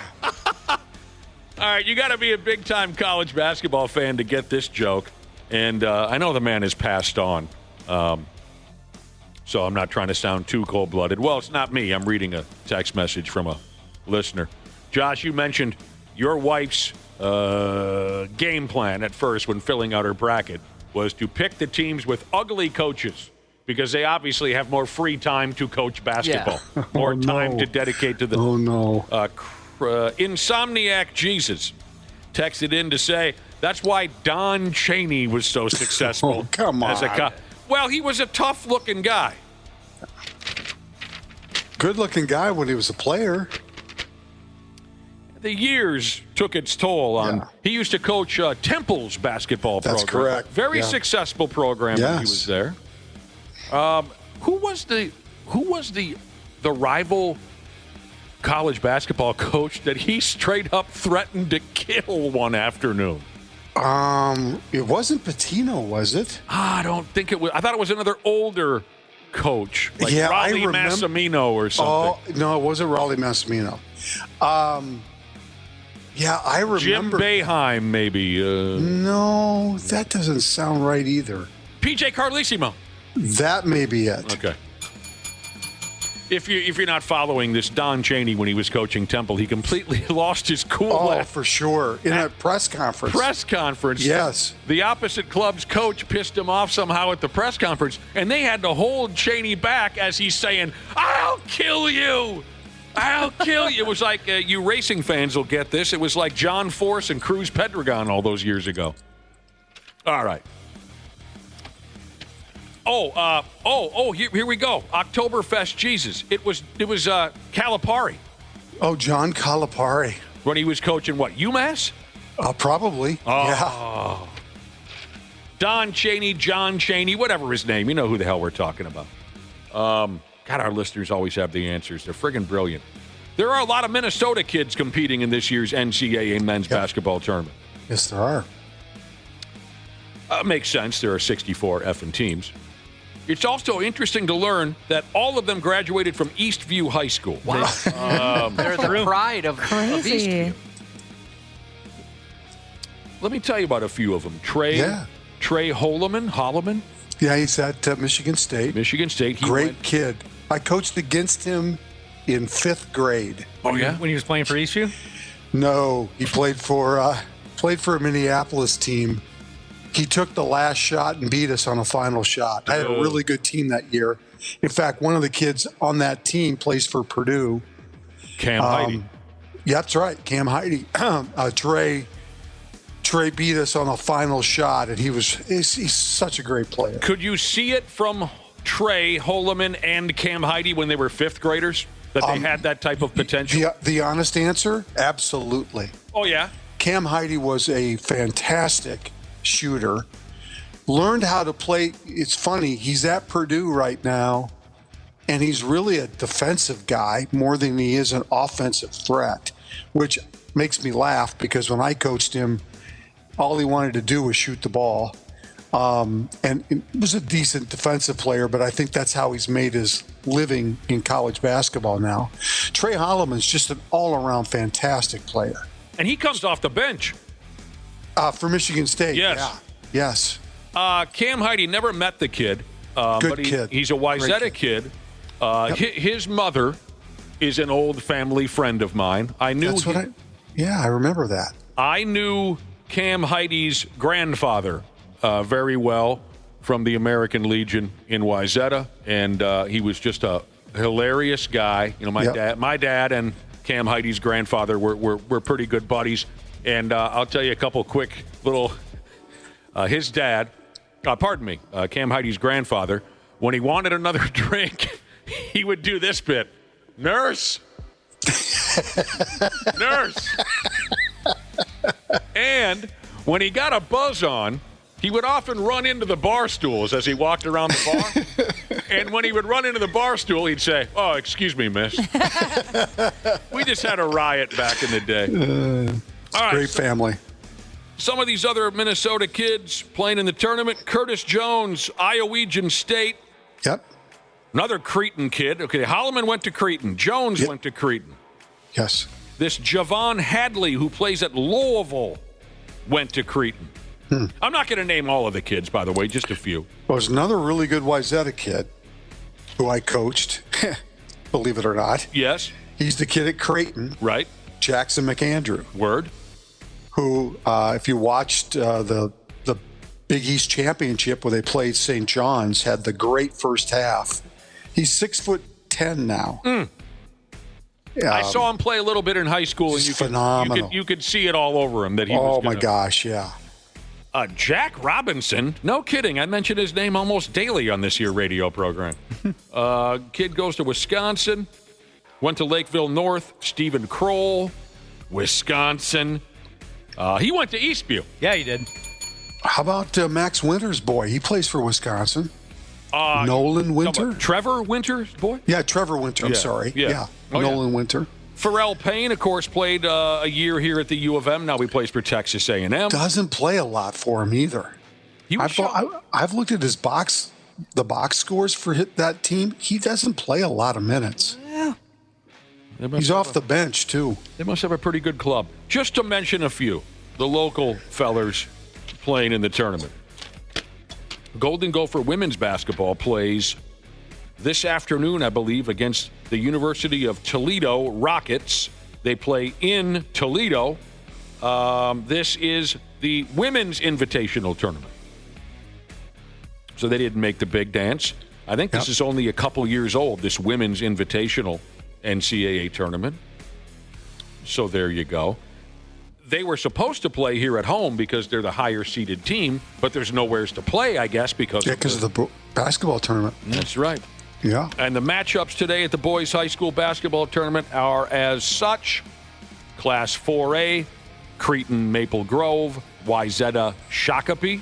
Yeah. Class 3A, these are all at Woolham Arena, I believe, with the exception of the Class A. So Class 3A, Mankato East versus Tweederville, Totino Grace versus Alexandria. Double A semifinal games will be played tomorrow. Class A begins quarterfinal play today. And Dana, just for your Clemson, just a little Clemson note. Yeah. The kid that plays for Alexandria, Chase Thompson, who I think was picked as the Star Tribune Player of the Year, is going to Clemson on a basketball scholarship. Well, that's not going to help my bracket this year. No, Randy. not this year, but there's a Clemson tie here in Minnesota, which is very unique. So yeah, that is. You don't hear about too many Minnesota kids going to Clemson. Nope. Talk about college basketball and the University of Clemson. Randy Shaver, Brad Ryder, and I love to reminisce about the 1997 Golden Gopher basketball program. It was just the most wonderful time. Yes, it was. Of our lives, watching them go to the Final Four with Bobby Jackson and John Thomas and Sam Jacobson and Quincy Lewis and all those great players. And, of course, yes, I know, the academic scandal. A lot of folks talk about, their game against Kentucky in the Final Four. A lot of folks talk about their win over UCLA in the Elite Eight. But no one mentions in the Sweet 16, they played Clemson. And it was one of the most dramatic college basketball games I've ever watched. I don't know if anyone can look it up. I swear to God, it went to 1 or 2 overtimes. I want to say it was double, yeah. I want to say it was double OT. I remember watching that game. It's actually on this date, Nick. Was it really? Yes. F me. They beat them 90-84 on this date to give them 30 wins on the season. I remember like it was yesterday watching that game at Billy's Lighthouse in Long Lake, Minnesota. Now it's called something fancy, and I can never remember the name, but it's still a cool joint. Someone from the West Metro texted me. What do they call Billy's Lighthouse nowadays out there in Long Lake? Oh, my damn, what a riot. And little did I know, when they clinched their trip to the Final Four, when they beat UCLA, it would be an even more raucous crowd at Flat Pie Red Eye in Long Lake. I don't know what our obsession was with Long Lake, but we had the time of our lives. I mean, just raucous, screaming crowds. Birches is what they call Billy's Lighthouse now. Birches, yeah. Oh, my God. Bobby Jackson scored 36 in that game against Clemson, and Sam Jacobson scored 29. Bobby Jackson played 49 minutes. I'm going to cry. In that double overtime game against Clemson. You're going to make me cry my eyes out. 49 minutes. God, Bobby could play. Yes, he could. Son of a bitch. So much fun. We were robbed. All right. From great basketball to terrible basketball. The Wolves were garbage last night. They didn't deserve to win. The New Orleans Pelicans were the better team, so the Wolves lost their second straight home game. To a team that they had no business losing to. I mean, Indiana was missing their three best players. Still a good basketball team. This New Orleans team has absolutely nothing to play for. They've always had trouble with Zion Williamson, and I understand it. When he's healthy, he's hard to stop. Yeah. Zion Williamson made him look silly. It's just a damn shame. During their 8-game winning streak, they had a couple performances where they were beginning to look like last year's Timberwolves. And then here they have these set of home games in front of them, very winnable games. But they put themselves in a hole against Indiana and lost, and they lay a giant turd on the court last night against the Pelicans. There was a offensive sequence with about a little over a minute to go, game close, where nobody touched the ball but Anthony Edwards on the offensive end. There's way too much of that. It's way too much of that. And it's, he's such a great player. We get it. But it just seems like in clutch time sometimes it becomes too much of one-on-one basketball as opposed to what we saw during that winning streak, which was moving the basketball. So it's so frustrating. Yeah. I mean, they were so bad at times. I'm probably the only guy that watched. Did you watch it all the way through? I watched it. Oh, yeah. So how many times did someone on the Timberwolves just throw the ball out of bounds? They just threw it out of bounds. Yeah, trying to lead a lead pass where they threw it out of bounds. Or some kind of cute, Yep. Guy wasn't there, thought he was going to break for the basket or make a cut. You ever see that scene from One Flew Over the Cuckoo's Nest where they're playing basketball and Danny DeVito's character just throws the ball out of bounds because he has no idea what he's doing? Right. That's what it reminds. It's one of the greatest scenes in the movie. Danny DeVito, they're at the Nut Hut playing hoops, and Danny DeVito gets the basket. He's never played. He just throws it out of bounds. And Jack Nicholson's like, "What are you doing? You threw the ball." They were acting like Danny DeVito from One Flew. And then I'll say it again. There is no club in the league, maybe in the history of the game, who misses more layups than the Wolves do. They miss layups. Yeah, Anthony Edwards missed one last night late. That was it kind of banged it off the backboard. I mean, it just A1 from day one. It's so frustrating to watch. They're losing close games. I don't know what their record is in 1 or 2 possession games. Oh, they mentioned it last night. It's not very good. No. They've played more close games than any team in the NBA this year. Yeah. And their record, clutch games, whatever you want to call them. Clutch games, They're not good. They're not a clutch basketball team. And I think, again, they get into this hero ball, I guess is the best way to call it. Yeah, dribble up the court, take a three. I want to be the hero as opposed to working the ball and finding the best shot. So, and I'll say this, the Pelicans killed them on the offensive boards last night. Yes. Destroyed them. Yep. At crucial times in the game last night. So. Same 2 teams play again tomorrow night here in town. Yeah. Jesus, criminy. All right, someone out in the listening audience is trying to get Randy to wet his pants again. Box handler Jesus says, are you sure it was Danny DeVito in that movie? It wasn't the character's name, Christian Johnson. Josh was called out yesterday for possessing a Christian Johnson. No one's used it better, Cubby. No. Or less frequently. No one's used it better. Oh, bless him. How about this here, Randy Shaver? 38% of American sports fans say America's game is still baseball. I believe that. As we are approaching. I'm a little surprised because football is such a dominant sport in the fall and really grabs headlines throughout the year because of just the way the calendar sets up for them with free agency, then the draft, and all that kind of stuff. I personally still look at baseball as America's game, America's pastime. I think it's that way, Nick, because it's played almost every day in the summer. Yeah. And for me, I mean, for people that, I guess I kind of think about teachers, right? I mean, they work all year, but they get the summers off. And it's kind of like used to go to the ballpark.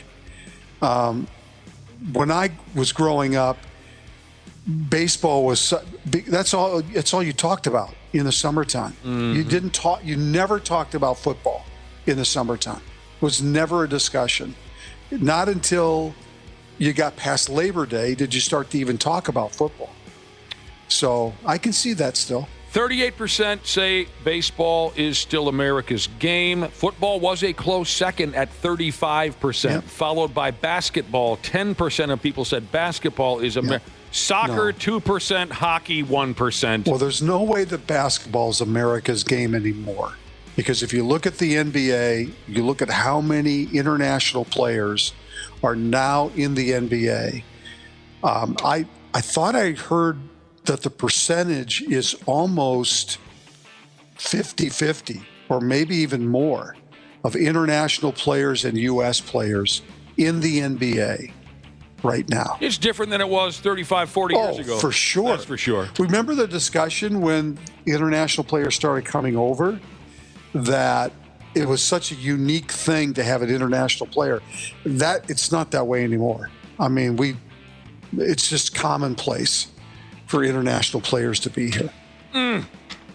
All right. Speaking of the beginning of the baseball season, so the Dodgers and Cubs are done playing around there in Japan. Dodgers swept them twice. Josh played audio earlier. Josh played audio of Ohtani's first dong of the season. Yep.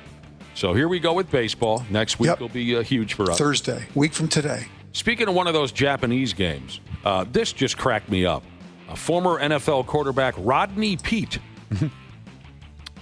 played for the Detroit Lions. That was probably where he had the bulk of his success. Matter of fact, I don't really recall him playing anywhere else. It's been a long time since I thought about Rodney Pete.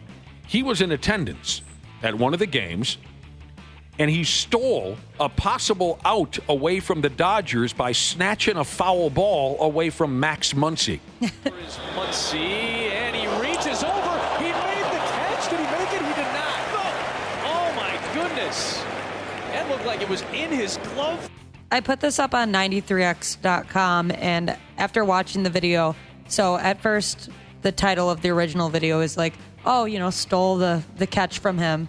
But I made the title, Rodney Pete makes foul ball catch that Dodgers Mac Muncy missed. Because he completely missed it. Yeah, Pete's glove was underneath Muncy. Yes. Yeah, Muncy had his chance to catch that baseball. Yeah. The headline made it seem like he pulled like the Yankee player did in the playoffs, like he was assaulted the guy or something. No, he had his glove out there and it landed in it. Muncy did give Rodney Pete a dirty look.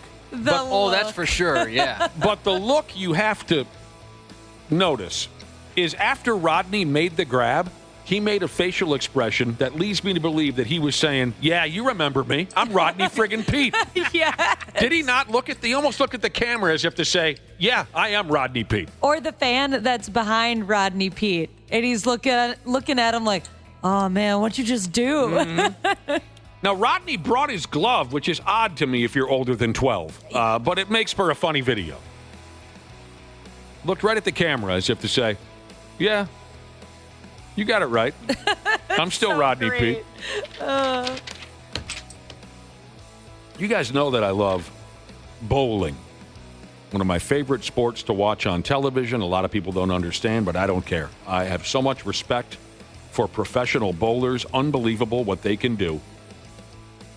And I'm not surprised by this news because Mookie Betts, again with the Los Angeles Dodgers, is also a big bowling fan and a terrific bowler in his own right. He's the new owner, Mookie Betts, of a sports franchise. He's the owner of the first announced team in the new World Bowling League. I like it. Mm-hmm. He and a business partner have purchased a franchise named Team OMG. Oh, is what they're going with. I don't like that. We'll workshop that a little. Wasn't there a bowling league years ago? There was a bowling league. What do you mean? Wasn't there a professional bowling league? Well, there still for is a while. There still is a professional bowling. No, but I mean like teams. PBA. Like you would. Yeah, but that's players against players. I'm talking about team bowling, where it's all team bowling because the PBA has the PBA has certain tournaments where they use teams. Oh, maybe that's what I'm thinking of. Yeah. I thought there was like, Spokane against someone, and they would bowl against each other. They do that in the PBA. Okay. That must be what you're thinking. Yeah. Some tournaments, of course, most tournaments are individual, but they also do teams. Right. So this is the new thing. They plan to determine a World Bowling Championship team. They want to host events all over the world. You know who needs to get in on this? Who's that? Herbeck. Big bowler? Oh, huge bowler. Okay. Yeah. Well, he's got a few bucks in his pocket. He should buy a team. Mookie Betts has been an avid player since he was a high school kid. His mother was a professional bowler. He has openly said that bowling is, quote, in his blood, and he credits the game with helping him in his baseball career. And I've told you before, I've watched him compete in Pro-Am tournaments, and he is outstanding. Fun. So, unfortunately, though, I read he missed a lot of the series in Tokyo. He missed it all. Got of illness. He lost like 15 pounds. Yeah, they say he has something severe going on. He had like a virus. There's been a lot of baseball players who have missed time during spring training because of a virus, and it's gone through the NBA too. There's been a lot of players who have missed time because of illness this year. Well, I think it's really cool to read about more bowling. But I get frustrated now because it's difficult to find on television. It used to be Sunday mornings. Oh, absolutely. Every friggin' Sunday before I watch football, I'd watch friggin' bowling. And now it's 8 o'clock at night on a Thursday. It just sucks. A lot of hungover Sunday mornings in college spent watching bowling on ESPN. It was glorious. It's the same with NHRA. It used to be Sunday evenings on ESPN. Now you got to look all over the friggin' place. This is hilarious to me. 3 quarterbacks have finally signed on for a new season of that television show that you guys like so much called The Quarterbacks. Yeah. All right, 3 guys have signed up. They are Joe Burrow, Jared Goff, and flippin' Kirk Cousins. Why does he get a sequel? He was the star. Can I make another suggestion? Why don't we just do another season of quarterback? I'm in if you're in. I'm in. Did you really think quarterback was going anywhere? So a lot of NFL fans are wondering why he gets a second crack at it. Well, what's he going to talk about? He doesn't even start for him anymore. That's what one NFL fan commented on social media by saying, what did they say? Kirk Cousins featured again so we can watch him throw interceptions and get benched for a rookie. He's going to end up being J.J. McCarthy's backup. Yeah, that would be hilarious. That's the sad-ass rumor. That is the rumor. That would be even funnier than Aaron Rodgers. It'd be so weird.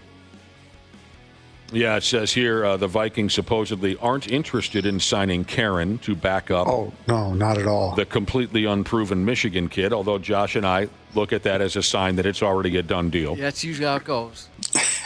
Word is the Vikings are expected to wait it out until after the draft before they make a decision on a backup quarterback. Yeah, because then they don't lose compensatory picks or whatever is involved in that. As Randy mentioned, the new hilarious rumor, which was started by that disturbed NFL stalker Adam Schefter? Soup Can Schefter, whatever. He's the one who mentioned a post-draft trade with the Atlanta Falcons to bring stupid Kirk Cousins back this way to bore us to death all over again. The Falcons are currently shopping Cousins. They've gone with that other kid, hundreds and millions of dollars and this and that. So Soup Can says the trade back to the Vikings makes some sense. Again, I'm going to need a very large puke bucket if that actually happens. I just don't know if it makes sense monetarily for the Vikings. We'll see. I mean, they could go out and sign a Joe Flacco or somebody and bring him in, and that would also work. So now the notable free agent quarterbacks today, last I checked, were Russell Wilson. Huh? No. Huh? No, he still wants to start. I love Jameis Winston. Yep, he would be a decent backup. Joe Flacco. Yep. Flacco and KOC have history. Like they dated? No, I think that they. Eskimo brothers. I think they're the same. Are they the same age? Well, that's very possible. I think they came in the league together, or close to it. Flacco's 5 or 6 years older. Flacco's 40. I think KOC's 40 as well. Yeah, I think they came in the league together. Okay, so they're bros.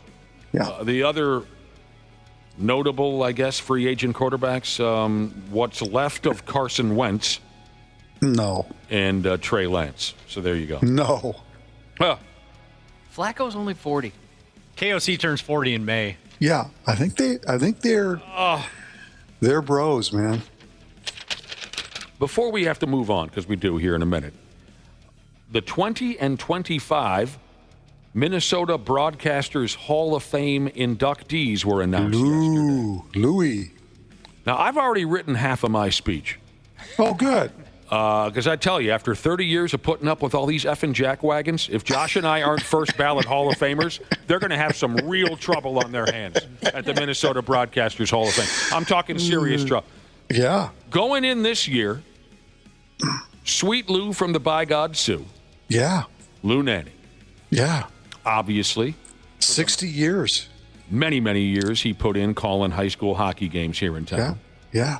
Also going in this year, one of the most fun and friendly, wonderful people that I've ever been lucky enough to call my friend, Terry Train. Yeah. Who put in many years at a lesser member of our Cumulus radio family, KQRS-FM.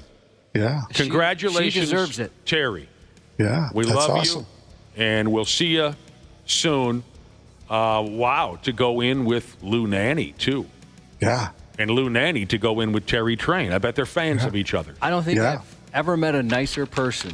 Certainly in this building, but just in general. Mm-hmm. Yeah. But if we don't get that call, Cubby, I'm telling you. It's going to show up to me to the Hall of Fame Museum with a baseball bat. Somebody's going to get chokeslammed. They got all those old-timey radios in there. You just choke slam somebody through one of those big old radios you used to see in your grandpa's house. Oh. So congratulations to Sweet Lou and Terry Train. How many years ago was it where you were put in, Randy Shaver?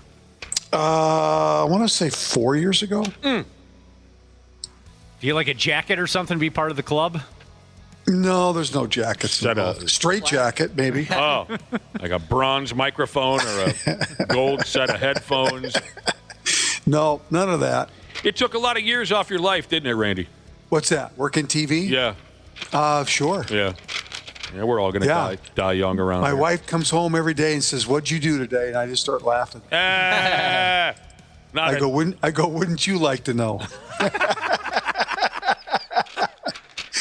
Randy, we got to let you go. We'll talk to you tomorrow. Sounds good. The 93X Half-Ass Morning Show. Hey, you beautiful podcast listeners. Seriously, you folks are the best. We don't tell you that enough, but you are. And we couldn't do this without you, and we couldn't have a podcast if it weren't for our friends at Standard Heating and Air Conditioning. Right now, you can save up to $7,500 on a mini-split ductless system or a high-efficiency heat pump combo with Standard Heating and Air Conditioning. I know those are some fancy terms, but what it really means is they're going to make sure you're comfortable in your own house. And get this, they even take care of that rebate paperwork for you. Visit standardheating.com to lock in your deal and enjoy the show. And seriously, you guys are the best. Hi, I'm Joe Salciha, host of the Stacking Benjamin Show. You want financial independence, don't you? You want to know how all this stuff works instead of these little sound bites? Listen to some finance people on the radio, and they're like, oh, you're stupid. Because people fall in this trap all the time. You don't deserve to have money. You're buying a lot of air. Interest sucks. Oh, the horrors. You never knew personal finance could be this fun. Subconsciously, I now feel rich. Oh, geez, like, I'm out of here. Revolution over. We won. Yeah. Deuces, everybody. Stacking Benjamins. Follow and listen on your favorite platform. It's Dr. Andrea. Here to save you about $5,000 and answer your pet questions. It's Dr. Andrea. On the 93X Half-Assed Morning Show. Hey, is that a new intro? Sure is. What do you think of that? I like it. All right, Yeah. good. Thank you for listening to the Half-Assed Morning Show. We dig you for that. Let's welcome in our next guest, our bi-weekly Thursday guest, Dr. Andrea Johnston from Gurman Animal Hospital in Minnetonka. Send us one of those text messages if you want to know what's up with your dog or maybe your little kitty. 651-989-9393 is our number. Hello, Dr. Andrea. Hi, good morning. How are Good you? morning. Great to see you again. You know what we were talking about earlier? We and our listeners, if that's the proper English, we're trading animal attack stories. Oh. Folks talking about being bitten by dogs, cats, moose, cows, horses, goats. What am I missing, Josh? Fish, sharks, alpacas, Chickens. Nobody Chickens. texted They bite me. I guess people said birds. Fighting cock. Yep, Yeah. that was one of them. A lot of great stories. How many times have you been attacked, and by how many different animals, personal and professional? Like when you were a kid, were you bit? No, I was not bitten by a dog until I actually started practicing. Okay. Because I have a horrible story from my childhood. My dog tried to kill one of Josh's kids once. So you're never bitten as a kid. No, I wasn't. My sister was when she was younger, but I will tell you this. I could never be a hand model. My hands are so beaten up. Really? Specifically from cats and scratches versus bites. Well, I've never noticed, if that makes you feel better. Thank you. I appreciate that. Weird coincidence here. I grew up with someone who became a hand model. Really? That's how I found out that was a job. I thought they were kidding. I didn't understand. They're living on the high side of town? Like if you have like a pump soap, it would be her hand that's pushing the soap down in a commercial, something like that. I'll be damned. It's a thing. It's a real job. Yeah. So you were never bitten until you started working for Real Skis. Right. And I have some techs who and actually, no, I don't. I think all of our doctors have been bitten. Yeah. But some techs are very adamant that they have yet to be been bitten. Are you jumpy? I mean, do you get nervous, or is it just if you're doing what you do, you just know it could happen? You can read the cues, but there are some animals that just don't give any. But we are frequent flyers at the emergency clinic because every time you get bit, you got to start antibiotics. And that was the other thing we were discussing. We wanted you to, as a professional, obviously, to clarify this for us. The rabies process, how do I say this, Josh? Like, what does the animal go through when let's say it bites a child? What does the animal have to go through? What does the child have to go through? All the legalities of that. So if they are not up to date on rabies, the city has to get involved because each city has different regulations against rabies. That's what happened when Nick's dog tried to kill my kid. The city got involved. Yeah. I didn't realize that. He's got the cops at his house and everything. Yeah, the emergency room called the cops. Yep. And they told us later, we have to. I had no idea until the cops showed up at our house. Yeah. And they have to be isolated or quarantined for 2 weeks. Some animals longer, depending on how overdue they are on vaccines. Okay. If they are up to date, though, they can... Yes, okay. They can show, yes, I'm up to date Right. and have the vaccines, but or certificate, but they have to be quarantined or isolated. Some have to be quarantined or isolated, like at the station or at a like a pound. They go into a real jail cell. Yeah. Well, we were talking about this because I've been to your clinic once. Yeah. When we were saying you're probably 2-3 years old at the time. And it was to bring Nick's dog. And because when the cops came, they said, hey, we got to take the dog. You can't get a hold of the owner. We got to take it. Yeah. And so luckily, they gave me enough time to finally. Nick was out of town. He was in Hawaii. So they gave me time to get a hold of him. And then I brought him out to German Animal Hospital. Yeah. So just because. At 1 o'clock in the morning. Yeah. Yeah. And I was saying the vet didn't seem excited to be there at that time, but it was. I don't blame him. Very kind of him to show up and meet me and take the dog. He had known the dog for a long time, and I know, Nick, you were friends with that family. Known him my whole life. Yeah. But so luckily they didn't take the dog, but the cops said, we're going to have to do it if you can't get a hold of him. I caught a lot of lucky breaks in that situation. Josh and his wife were so understanding. It was a total nightmare. So, and one more question on the topic, and then we can move on to some questions from our listeners. The process that the bite victim has to go through if that dog is not up to date. I've always heard it's just a terrible thing. Well, so it's different than like a wild animal. Okay. I had a girlfriend who was walking her kids around the lake, and she looked down, and a bat was in between her kids in the stroller and hissed at her, and she swatted it. And her kids had to go through like the rabies prophylactic shots. Yeah. Like the 3 series at like 3 months of age. So wild animals are a little different. If the dog has been vaccinated, the person is fine. If they're not, each city or state has different regulations. Okay. Yeah. Okay. Yeah, my kid had to go through the shots. Yeah. Jeez. So probably And she was 4 at the time. Yeah. probably overdue on the rabies vaccine. That's why. Yeah. Okay. I'll be damned. All right, Dr. Andrea. Many people text in when you join this here radio show with questions about their dogs and cats. Here's one right here. Is it about that time of year for flea and tick medication for my dog and my outdoor cat? They want to know your recommended style, collars, drops. Yeah, absolutely. I found a mosquito in my house yesterday. Oh, no. So, heartworm we recommend year-round now. And honestly, because it's been so seasonably warm, and 74 last Friday? Right. Flea and tick should be used all year round, especially if they're around really? other dogs. Doggy daycare, you do not want fleas in We your don't. house. We don't mess around with the heartworm. I didn't know it was that big a deal, but one of our dogs had it and, almost died. He was a stray, and so he was, I can't remember, they had to keep him in a kennel forever because they didn't want him moving around to get his heart rate up. Yeah. They have to be exercise restricted for 6 months. Yeah, it was a long time. And it's like $3,000. The drug is super expensive. Mm-hmm. But I would do year-round, and they now have combo heartworm, flea, tick, and intestinal parasites all in one. All in one. There's like a shot? NexGard Plus. It's a chew. There's Simparica Trio. There's Credelio Quattro, which is there new. one you like? Honestly, they're all very similar, just different manufacturers. So you can knock it all out in one once a pump. month. Okay. Yeah. What about a 3-year-old lab who randomly pukes 3 or 4 times a day? This has happened almost monthly, this person said. They believe that they're eating stuff in the yard, like grass, deer poop. How do we get her to stop? Labs. They eat everything. Oh, she also had Giardia. Oh. Is that how you pronounce that? Yep. And they want to know, would that make a sense? As a puppy.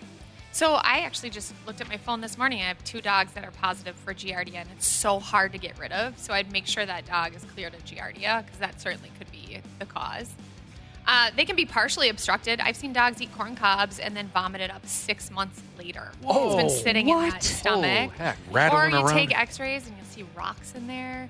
So I would get that dog checked out, considering there's a pattern.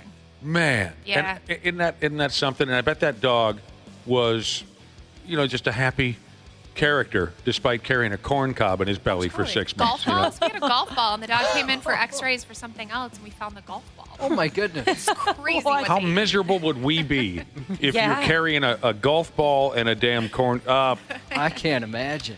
Here's a question for Dr. Andrea. Is there anything about a dog's eyes that can be a hint that they are not well? Now, here's some background. This individual has a lab. Her eyes always look very bloodshot. I love the way this wraps up. As if she's not sleeping well or she has a drinking problem. Bloodshot eyes. Are the eyes a sign of... Yeah, there's a lot of eye things they can get, just like people. They can get allergies. They can have pink eye. They can get conjunctivitis. It also can be an indication of high pressure in the eye, like glaucoma. Oh. So I'd get that dog's eyes checked out. Okay. They always check my dog's eyes when they do like if I bring her in and she's sick. And they said, I think they're like alertness. Does that sound right? Sure. You're looking to make sure they're not like listless or down and out. Responsive. Eyeballs just kind of floating around. You know what I mean? That does happen. Yeah. That would break my heart. Yeah. Well, my Springer Spaniel had a stroke years and years ago. Yeah. What was that like to see in person? She just was wobbling and then would just kind of flop down on her belly, and she trying to be herself, trying to get up. But I mean, like stepping over, very, very wobbly. And we were told she was having a stroke. I remember bringing her home, and Dr. Andrea, maybe you've used this before. They said if you have to, pile up dressers and things, like make a tight circle, because, something about her eyes, make as small a space as possible for her to be in. So I laid on the floor with this Springer Spaniel surrounded by dressers and stacks of clothing to almost make like this teepee for the two of us. And it passed after a while. I don't remember.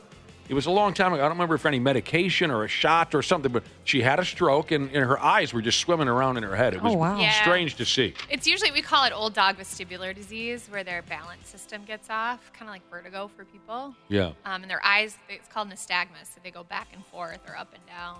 Yeah, it was weird. Yeah, they usually resolve. Yeah, it did. Yeah, and usually we give them like Dramamine.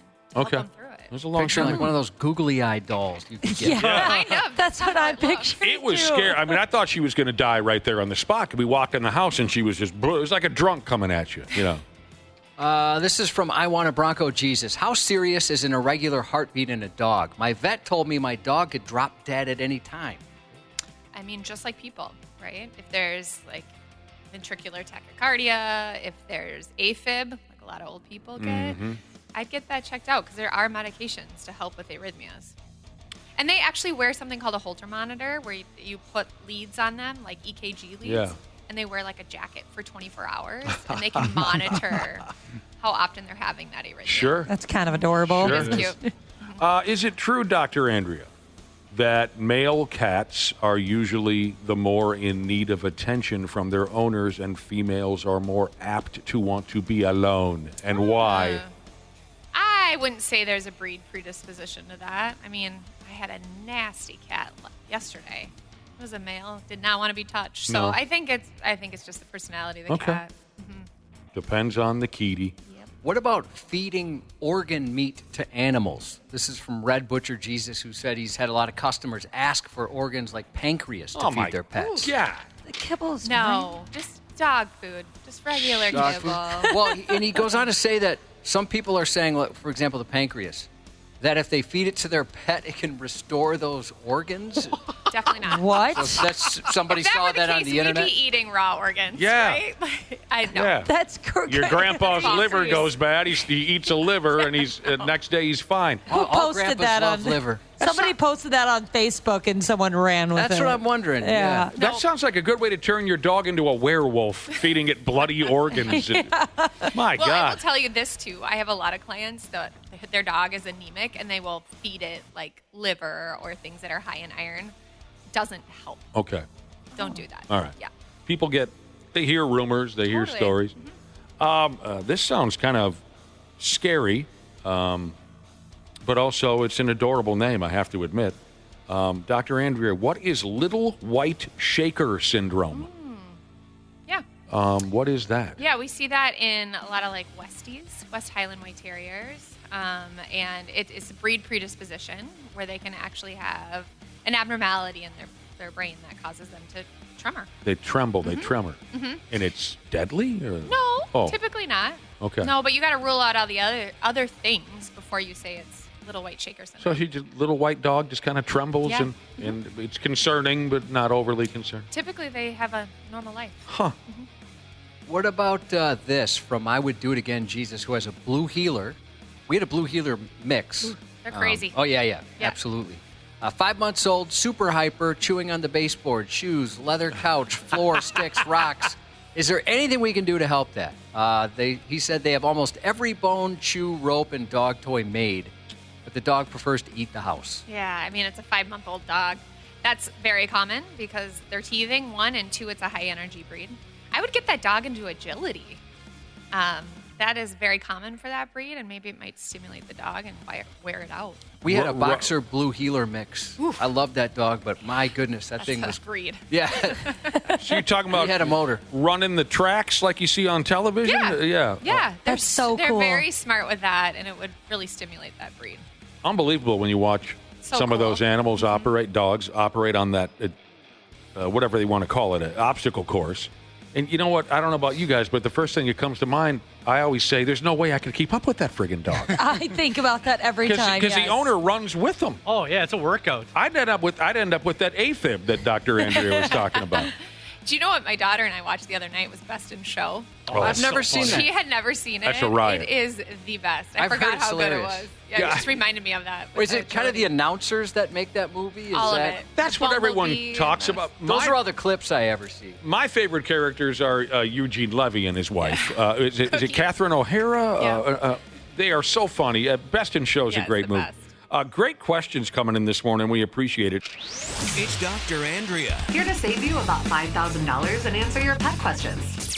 It's Dr. Andrea on the 93X Half-Assed Morning Show. We are back for more with Dr. Andrea Johnston from German Animal Hospital. Plenty of pet questions coming in from our listeners.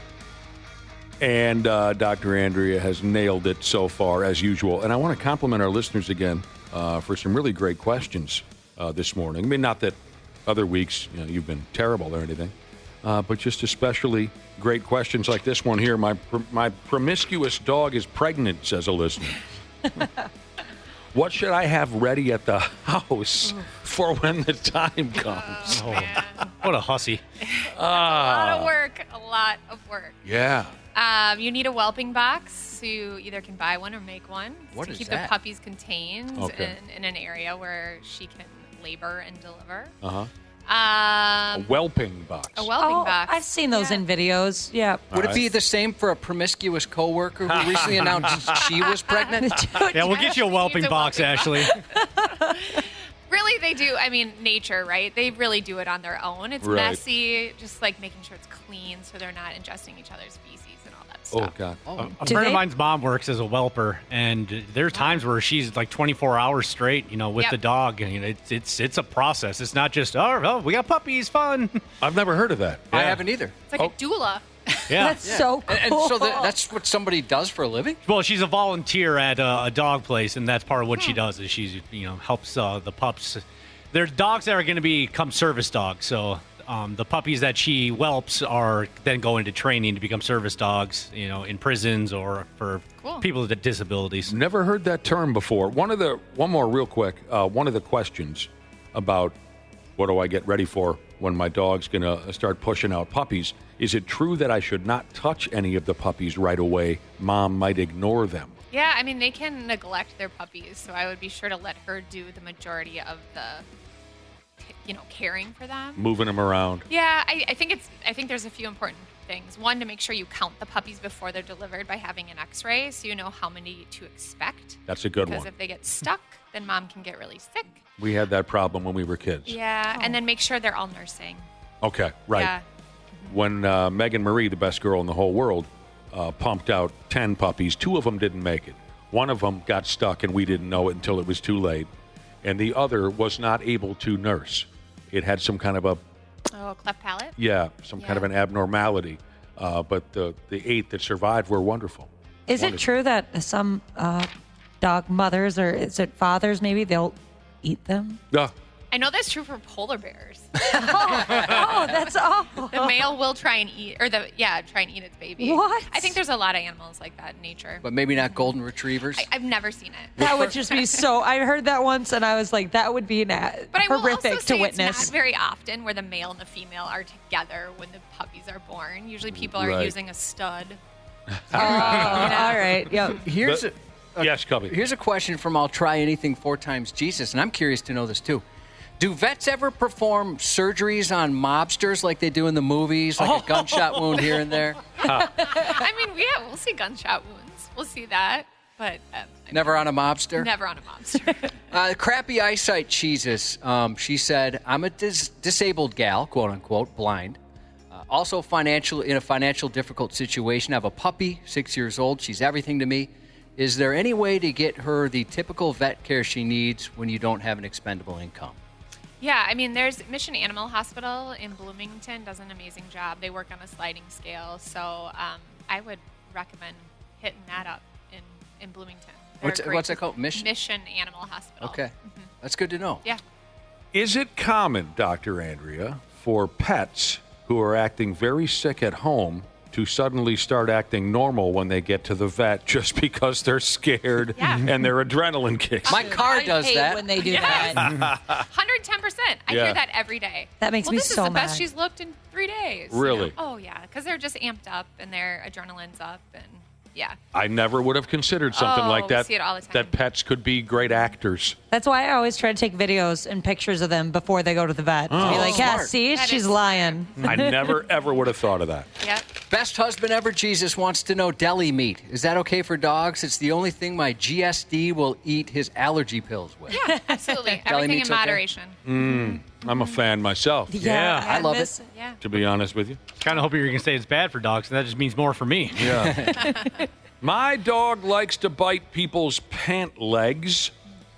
Flowy pants or bright colors are a definite target. Now, that in just amateur opinion, a dog sees that and it looks like a moving chew toy, does it not? Like flowing pants. My dog does that with wheels or anything that spins. So it must spook the dog for some reason. I would just be careful with that dog if they're having people coming over. So a skateboard goes by and your dog wants he to. tries. My kids on their bikes, you know. If I spin in a chair in our house, he Oh, goes even that. nuts. Wow. Man, that dog's going to lose some teeth or something at one point. But he tries to attack the chair just like the dog's probably attacking the pants. Sure. Behavioral thing. I that's like old school, right? That's like what you saw on television when you were a kid. A dog hanging from someone's pant leg, you know, and you try to shake him loose. Purple Belt Jesus wants to know 3-month-old Belgian Malinois puppy who's had diarrhea over 2 weeks. He's been on medicine. Scared to change food again. Any suggestions or good gut food you recommend? Well, two things. It's a young dog, so I make sure it doesn't have parasites like Giardia. And then two, you could do a bland diet. There's prescription bland diets. EN, that's a Hills Purina, Purina EN, Hills ID. There's a variety of different foods you could get. Okay. Yeah. Dr. Andrea, you've done a great job this morning as usual. One more quick question. Yeah. Your opinion on, here's a couple that are looking at a Chihuahua Beagle mix. We're wondering your thoughts on this mixed breed. Wow, that's an interesting one. Yeah. I'm sure it's really cute. I bet it'll be noisy. Big personality and very vocal is what I would say. Oh, man. And will want to eat. With Chihuahuas, my experience has been they are either the sweetest thing in the world or just the straight devil. Yeah, land shark. We call them land shark. Just no in between for those things. Wouldn't you say the same thing about beagles, sort of? I mean, Beagles are just, they live forever, which is amazing. Yeah. But they are obsessed with food and very vocal. A buddy of mine's got one. He had two, I think. No, wait. He's had two separate beagles over the last 25 years or whatever. And I swear to God, I used to live 6-8 blocks away from him. I could hear that damn dog. Believe it. I could over traffic. I could hear that damn dog. Yeah, they're loud. They like to let you know that they are in the mix. Do you see many Chihuahuas? Oh, yes. Do you really? Oh, all the time. I never see them. Yeah, we see them all the time. Like at dog parks or just walking around, I don't see them very often. They come to the clinic a lot for Do nail they? trims. I like them. Oh, because they I think won't let their owner trim their nails. Oh. Because of Taco Bell? Is that why? I love the Taco Bell. You like the gimmick? Yeah. I just I don't know. A lot of folks don't like the tiny little Chihuahuas. I want to be bros with them. I've been seeing a lot of pugs. Oh, yeah. I see pugs or a lot. puggles, beagles and a pug. Oh, it's so cute. Oh, I don't know if I would recognize. Did they look like They do. They pug? just have a longer nose. Okay. But they look like a pug. Man, Mhm. there's a lot of different. Sounds like fun to me. Dr. Andrea, thanks again. Thank you. Have a wonderful day. We'll see you in a Thanks. couple weeks. Sounds good. Yeah, thanks again for all the questions. Apologies for the ones we couldn't get to. I mean, this really, it gets kind of crazy, all the texts that come in for you, Dr. Andrea. So thank you for those that sent it in. And once again, sorry if we didn't get to yours. Maybe next time. Happy birthday to Toddy the Hottie from Dirt Late Model Jesus. And to Jeff Micro Penis Jesus, who Joe Mama Jesus says is turning 1,000 today. The first name is Jeff. The last name is Micro Penis Jesus. And he's lived to be 1,000. He's 1,000 years old. I mean, maybe it shrinks over time. He's a beagle. He lives forever. Yeah, happy birthday to you. Hopefully you join us again tomorrow. Hey, you beautiful podcast listeners. Seriously, you folks are the best. We don't tell you that enough, but you are. And we couldn't do this without you, and we couldn't have a podcast if it weren't for our friends at Standard Heating and Air Conditioning. Right now, you can save up to $7,500 on a mini-split ductless system or a high-efficiency heat pump combo with Standard Heating and Air Conditioning. I know those are some fancy terms, but what it really means is they're going to make sure you're comfortable in your own house. And get this, they even take care of that rebate paperwork for you. Visit standardheating.com to lock in your deal and enjoy the show. And seriously, you guys are the best.